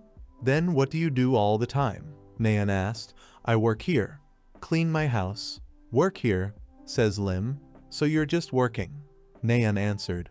We see a dialogue on the street between two characters. Dajun, Naeon said. We get a close-up of Naeon. Do you want to go out after school tomorrow? Naeon asked. Of course, the main character said while smiling. Then I'll be waiting for you in front of the restaurant tomorrow when I'm done, Naeon said. Okay, tomorrow Naeon and I. Lim thought. We see a happy Lim. What? Am I with Nayeon? We see the reddened face of the main character. The next day, we see the school where Nayeon is studying. Nayeon was late, so I went to meet her at the school. Nayeon thought. We see surprised schoolchildren. Ah, Lim thought. I want to sink through the ground, thought Lim. We see the main character who is shy about his appearance. What? Are you going to meet a girl like this? Cha asked.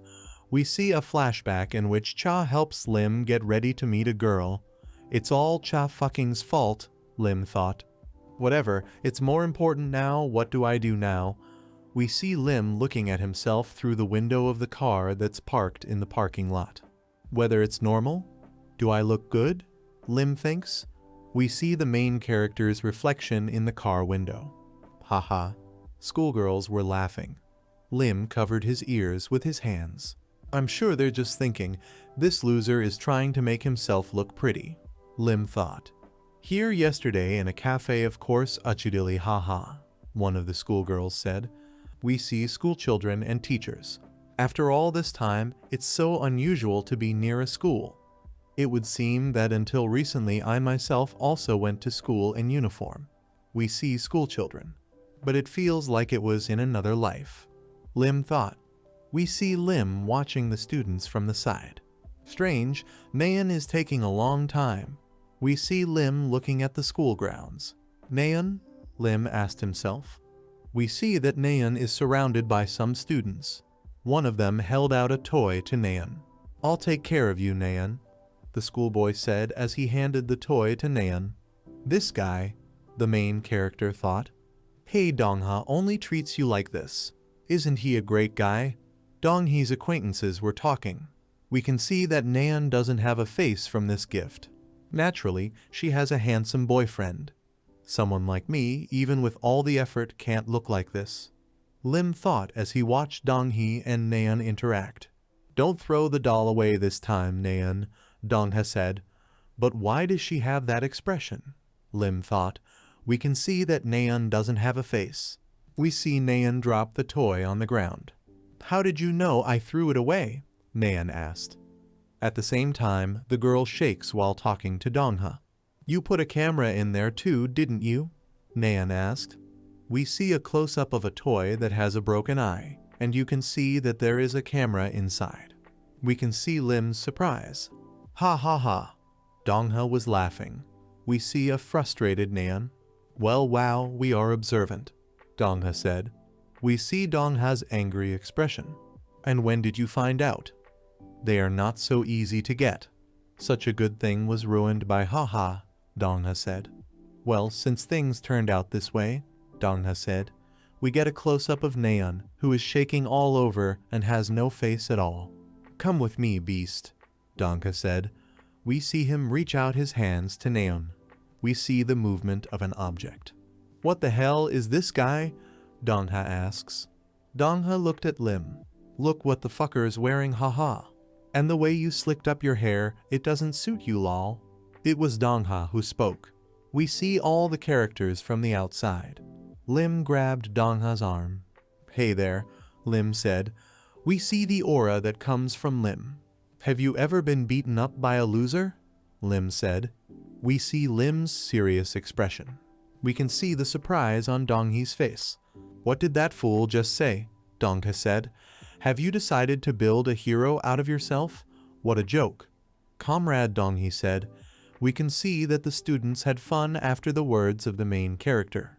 Hey, stop fucking suffering, Dongha said. We see that he took his hand away. And get lost, you idiot, Dongha said, grabbing Lim's head with his palm. Let's go, young Nayeon, Dongha said as he grabbed Nayeon's hand. Let me go, Nayeon was shouting. Hey, Dongha, a fellow hooligan said. We see Dongha look at his companion. At this time, Lim threw a right-hand punch to Donghee's face. The bastard is crazy, Donghee's companion said from behind him. Don't you dare touch Nayeon, said the main character standing in a boxing stance. Ha, what a sucker. I'd rather leave while I still had the chance, Dongha said. We see that he blew his nose to clear the blood that was in it. Well, you asked for it, Dongha said while also taking a boxing stance. Is this guy a boxer? Lim thought as he assessed his opponent's stance. Looks like you've been practicing a little, Dongha said while dodging the main character's punch. But you think, Dongha said, we can see the smile on his face. Will it work against me? Dongha then delivered an uppercut to the main character's head. Daejun, Naeun said.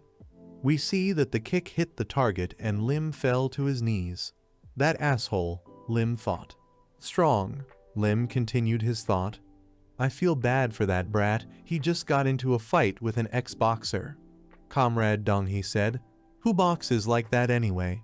Dongha asked, flexing his shoulder. Let me show you how to do it, Dongha said. We see full confidence in his words from the former boxer. Do you think this is sparring? Lim asked. I'll smash your head in if you keep talking this nonsense, Lim said. The main character's smile never left his face. Lim is confident in his abilities. Rising to his feet, he resumed his stance. What a freak, Dongha said. We can see the smile on his face. Decided to show yourself in front of a girl, Dongha said. At the same time, the former athlete took a stance and prepared for the fight. Stop, Dongha, the boxer's acquaintance said. We see Dongha shift his gaze to his companion. It's better to leave it at that. We are still at school, and if people still run in, teachers will come soon. The boxer's comrade said. We can see that a crowd has already started to gather around the fight and is filming the main character and Donghee's fight. We see Donghee's displeased face. What are you looking at? Donghee's comrades spoke to the audience who had gathered for the fight. Dongha himself turned around and left. So your name is Daejun? Dongha asked. We can see the anxiety on Lim's face. I remember your face, Dongha said. The look on his face suggested that the former boxer was determined to deal with the main character seriously. Lim also understood the gravity of the situation. Naeun didn't have a face at this time. We see a cafe. Lim drinks his iced drink and thinks about how bitter it is. Naeun? Lim asked. Is this guy always hitting on you? Lim asked his friend. Naeun finds it hard to answer. Naeun, I know it's hard for you to talk about it. The main character continued. He's been in a similar situation himself not too long ago, so he understands perfectly well the situation his girlfriend is in, and the expression on Lim's face says it all. I was bullied at school too. When I wanted to talk about it, I felt like I was just throwing my problems off to others, so I kept everything to myself, left alone with the thoughts that tormented me. Lim thought. We see flashbacks in which the main character remembers how he had to when he was in school and what hell he went through. Now that I think about it, it would be much better if I opened up to someone. Over time, the situation will not resolve itself. Lim said, we see drinks that students bought. Naeun, you always keep things to yourself at school and at the restaurant. If this continues, the main character spoke. We see flashbacks of various scenes where Naeun felt uncomfortable and tried not to express her emotions and kept everything to herself. Then at one point you'll just snap, Lim said. We get a close-up of Naeun's face. So it was with me. And I really hope that things will turn out differently for you, Lim said. We see a flashback in which Lim pushed Lee Doyoung, who bullied Lim every day, under the car. I'll help you, Lim said. We see a smile on the main character's face. Naeun started to cry. Fajin, this is too hard. We see that Naeun couldn't hold back her tears and they began to flow. That bastard son Dongha, Naeun said. We see Lim's focused face. We happen to be in the same class together, and when we first met at the beginning of the semester, he seemed like a nice guy. I really thought so. We see some very good communication between Donghoi and Naeun, until one day he started acting weird.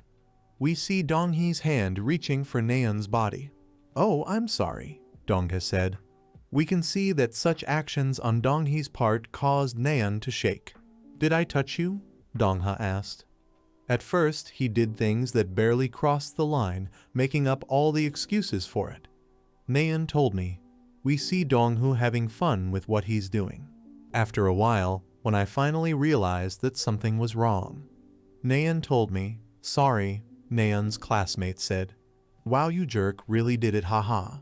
Dongha said. We see Donghu and his friends. I was already his plaything.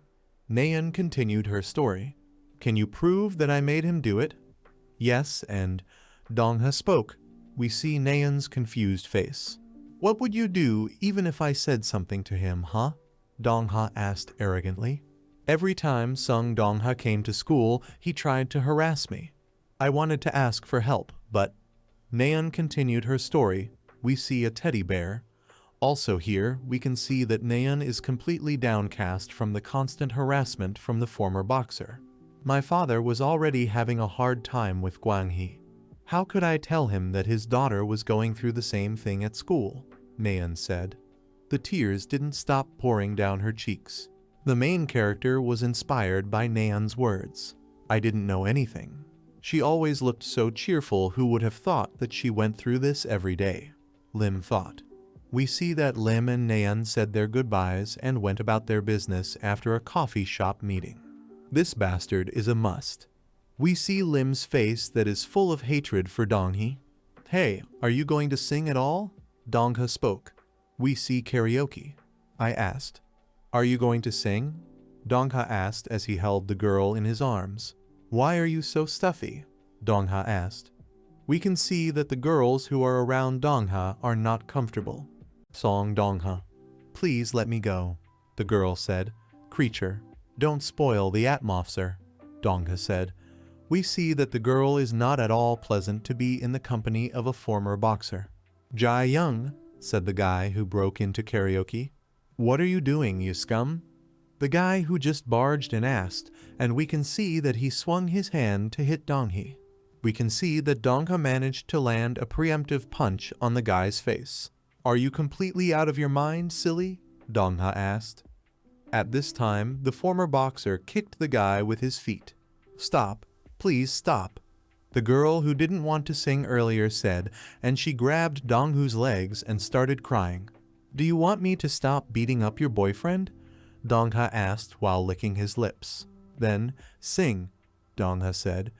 There was a confident look on his face. We see that the girl picked up the microphone and began to sing while her whole body was shaking. Yes, this is true love.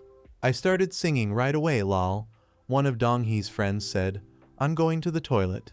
See that this Manda doesn't go anywhere, Dongha said. We see that the girl's boyfriend is lying on the floor while his girlfriend sings. You know, this Manda is terribly boring. Young Nayeon is much better, Dongha said. Yeah, but her pride wouldn't let her do that. Comrade, Donghee said.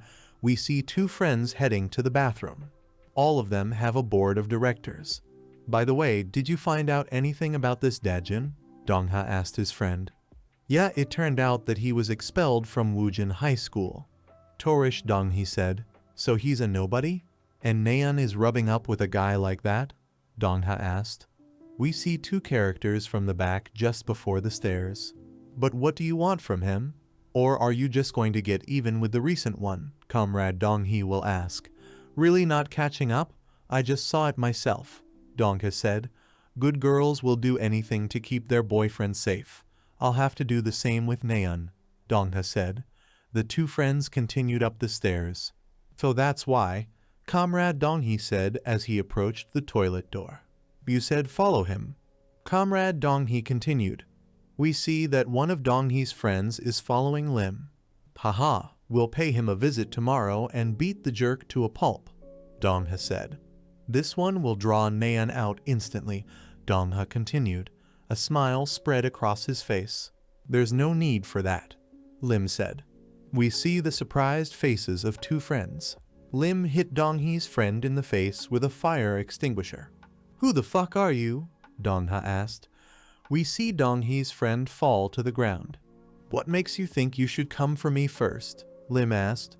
We see Comrade Donghee's blood on the main character's face. I've come to crack your skull, the main character said. Lim was holding a fire extinguisher that he had already used once. Bastard, how are you? Dongha said. We can see the anger on the former boxer's face. The kid you told to keep an eye on me, Lim said. Slightly unlucky, said Lim. Hey, said what?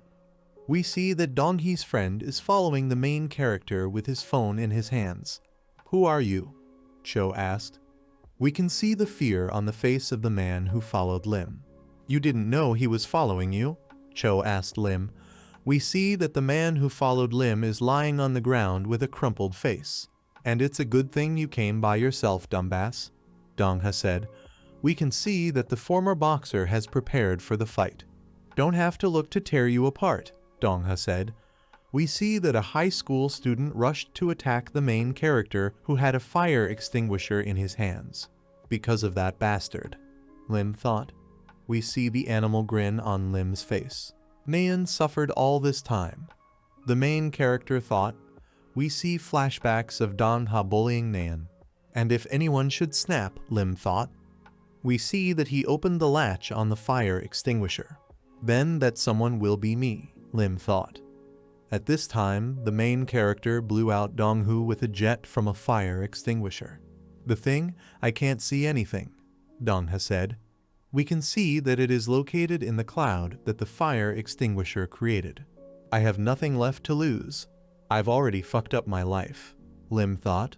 We see the main character preparing to hit Donghee's head with a fire extinguisher. I'll kill you, all of you, Lim thought. We can see the confusion on Donghee's face. At the same time, Lim is extremely serious. He is ready to end the lives of these bastards. A few minutes earlier, I think this asshole was sent by Song Dongha, Lim said while holding his phone. Song Dongha? Cho asked. The former boxer who harassed Naeun, Lim said. Apparently, he decided to track me down after the recent skirmish, Lim said while looking at the phone screen. Well, then you're in luck, Cho said. What could you be lucky with? Lim asked. We see a dialogue between two characters. Time for a special lesson, Cho said, pointing his finger at the main character. I think we'll start with a special lesson, Cho said, in a flashback. Now? And what kind of lesson is this?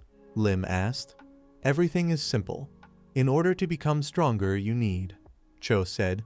We can see the concern on Lim's face. Real fights. Cho continued.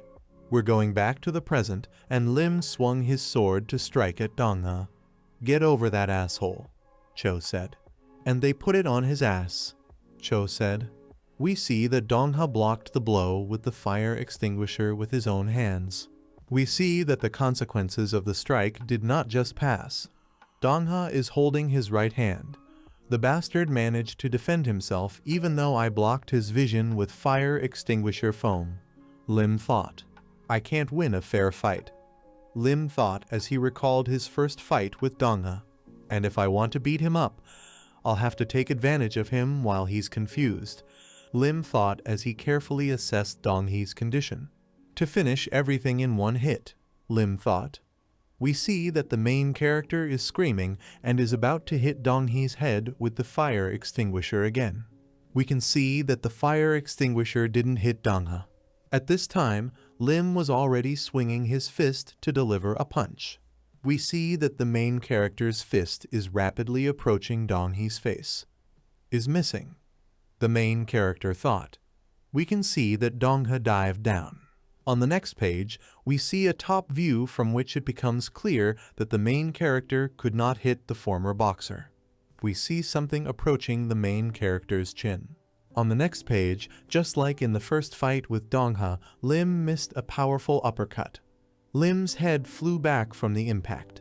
Next, we see that the former boxer conducts a series of attacks on the main character's head. What the hell? It's on a completely different level, Lim thought. And this is a former boxer? The main character wondered as he missed a series of punches from a former boxer. Pull yourself together.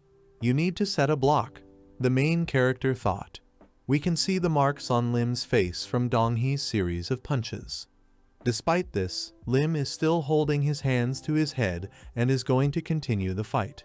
It doesn't work, Lim thought. At this time, Dongha was already swinging for a direct right kick to the head. On the next page, we see how the right straight line hit the main character clearly in the head. The blow of the former boxer literally dented the main character's face inside. After the impact, Lim was sent flying backwards, hitting his back against the wall. The effects of the impact can be seen with the naked eye. You really are a jerk. But in any case, thank you for coming here on your own. Saved me a lot of trouble with the search. Dongha said while holding onto his right hand, the fire extinguisher strike, and the blows to Lim didn't go away without a trace. What are you talking about? Lim asked. What am I carrying? Dongha asked. Thanks to you, I can spin Nayan around as I please, hee. Dongha said, confidence in his victory evident on his face. What? Lim asked. This all-right-looking bitch will do anything after I beat you up. I'm already getting impatient. Dongha said. We can see the rage on the main character's face. We also see traces of missed blows to the head. Blood is coming from the mouth and nose. Ah, I wish I could, Dongha said. We see flashbacks of him hitting on Nayan. To see Nayan. Dongha couldn't help but smile as he covered his face with his hand. Leave her alone, you fucking pervert, Lim said as he got to his feet and prepared to fight the offending Nayan again. Is it like boxing again? Dongha asked. We see Dongha calmly dodging Lim's punches. Jab, jab, Lim thought as he repeated the same punch several times. And direct, Lim thought. The main character tried to throw a classic boxing combo, but Dongha was able to dodge 2 punches and throws a left-handed punch himself.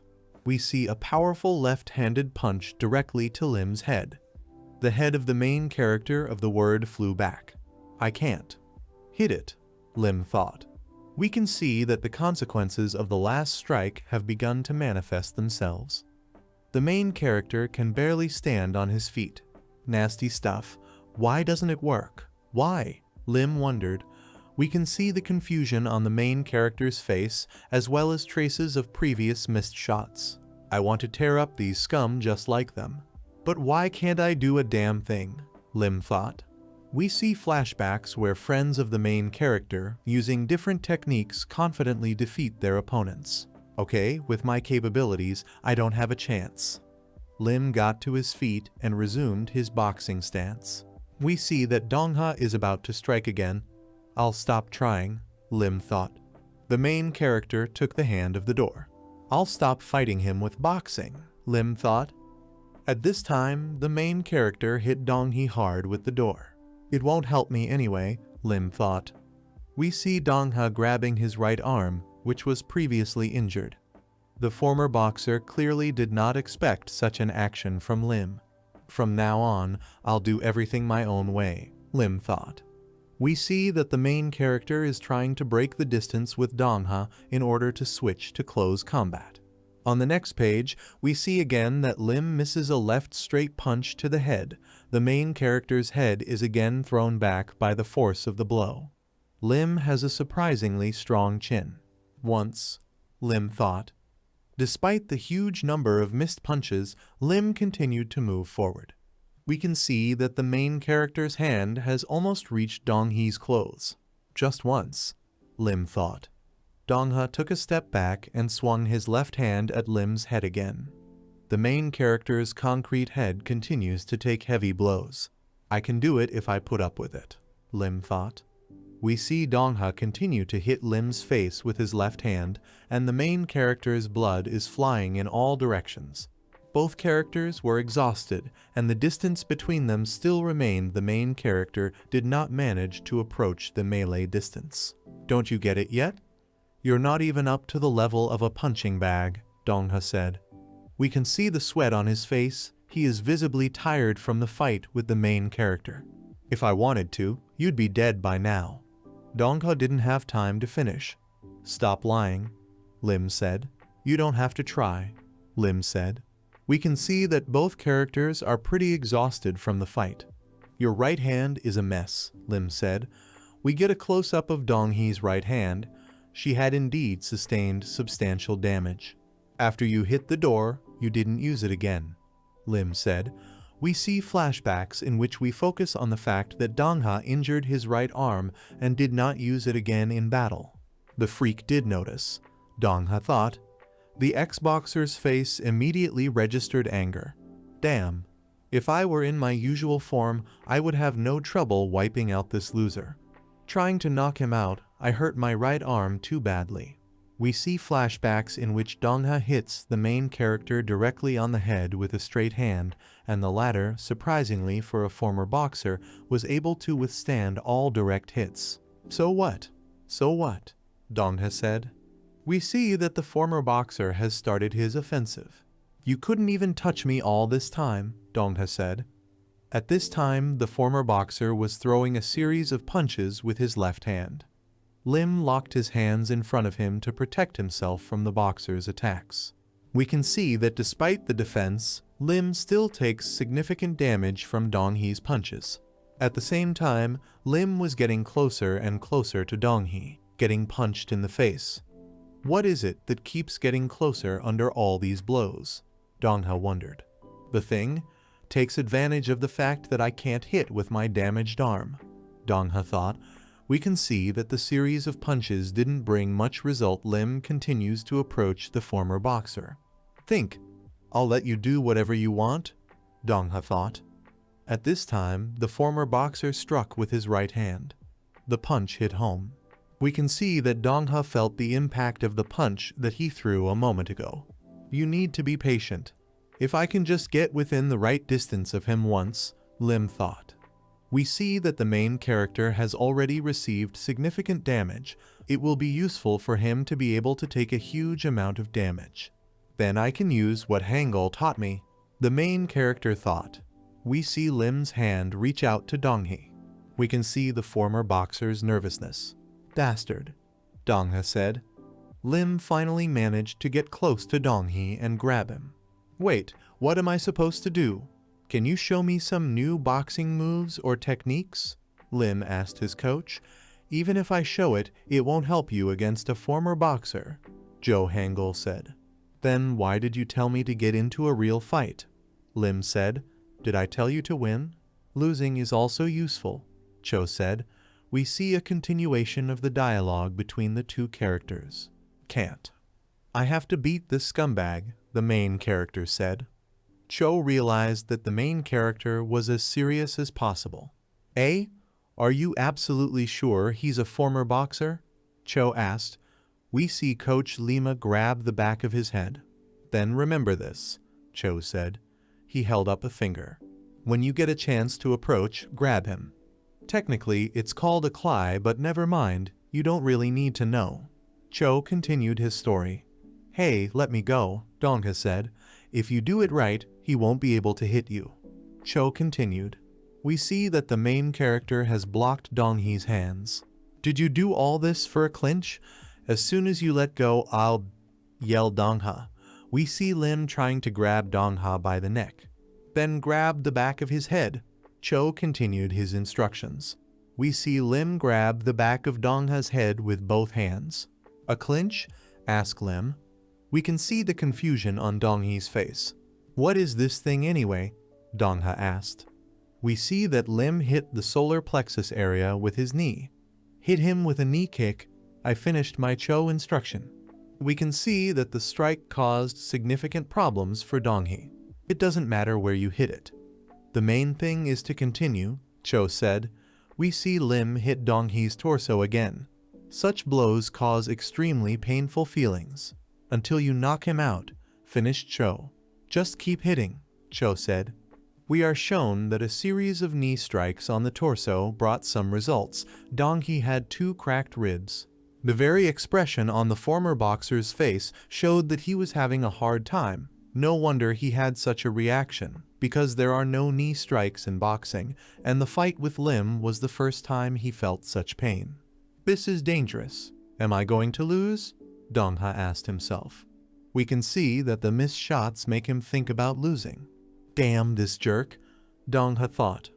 We can see that the former boxer still has hope of winning. Creature, Dong-ha shouted. A former boxer is trying to break free from a tie clinch. I don't care how long ago I quit training. There's no way I can lose, Dong-ha thought. We see that the boxer is trying to free himself from the grip by shaking his head in different directions. That bastard, boxer finished his thought. We can see that Lim is still holding the boxer's head with both hands. Even if you do as I say, it won't be easy to deal with a former boxer, Cho said. But what if I can't knock him out with a knee kick and he breaks free? Lim asked. If it breaks out, Cho answered. We see a dialogue between the coach and his ward. You need a con. After that, he won't get caught in the clinch again. However, Cho spoke. We see that the coach told his student all the subtleties of fighting against boxers. There is still one chance, Cho said. There's a grin on his face. After your clinch, if he doesn't know how to defend against knee strikes, he will instinctively retreat. At this point, Cho said, we see Dong-ha trying to break the distance with Lim. It will be the most suitable distance, Cho continued. We see the main character grab Dong-hu by the hair. Lim made a very strong swing with his right foot. Didn't I tell you? Lim said. We see a series of flashbacks to old events where the conflict between Lim and Dong-ha began. But I'll blow your skull off, Lim said. Dong-ha is shocked by what he's heard. Lim delivered a crushing knee to Dong-hee's head. After I learned boxing, it always came out my way, Dong-ha was telling me. We see that he beat up a schoolboy. No matter what I did, it always worked. Dong-ha says, we see that he is photographing a girl who is shaking with fear. We are shown again the scene where Dong-ha was hit in the face with a knee. Am I going to lose? Dong-ha wondered. The blow dealt significant damage. This kid, Dong-ha thought. We see a serious expression on his face. Lim shows with all his appearance that he is ready to go to the end. The main character grabbed Dong-ha's tie. Then came a straight right to the head. How can I? Dong-ha thought. At the same time, Lim was pulling Dong-ha towards him by holding his tie and throwing punches with his right hand at the same time. Lose. The former boxer finished his thought. We can see that Dong-ha continues to miss a lot of punches to the face. Dong-ha thought. Stop. I'll forgive you enough, Dong-ha said. We can see that the boxer has taken a significant amount of damage, and his own blood has finally appeared on his face. I won't go near Naeun again.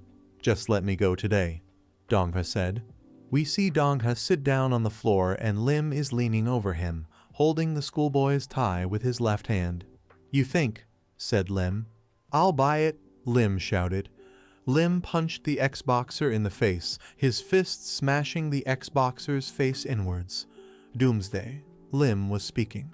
I'll let myself be tricked a second time by such a bastard, Lim said.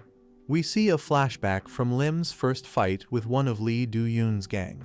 Listen carefully. If Naeun ever mentions your name again, I'll kill you. Got it, Lim said. We can see that Dong-ha isn't feeling well. We are vile, Lim said.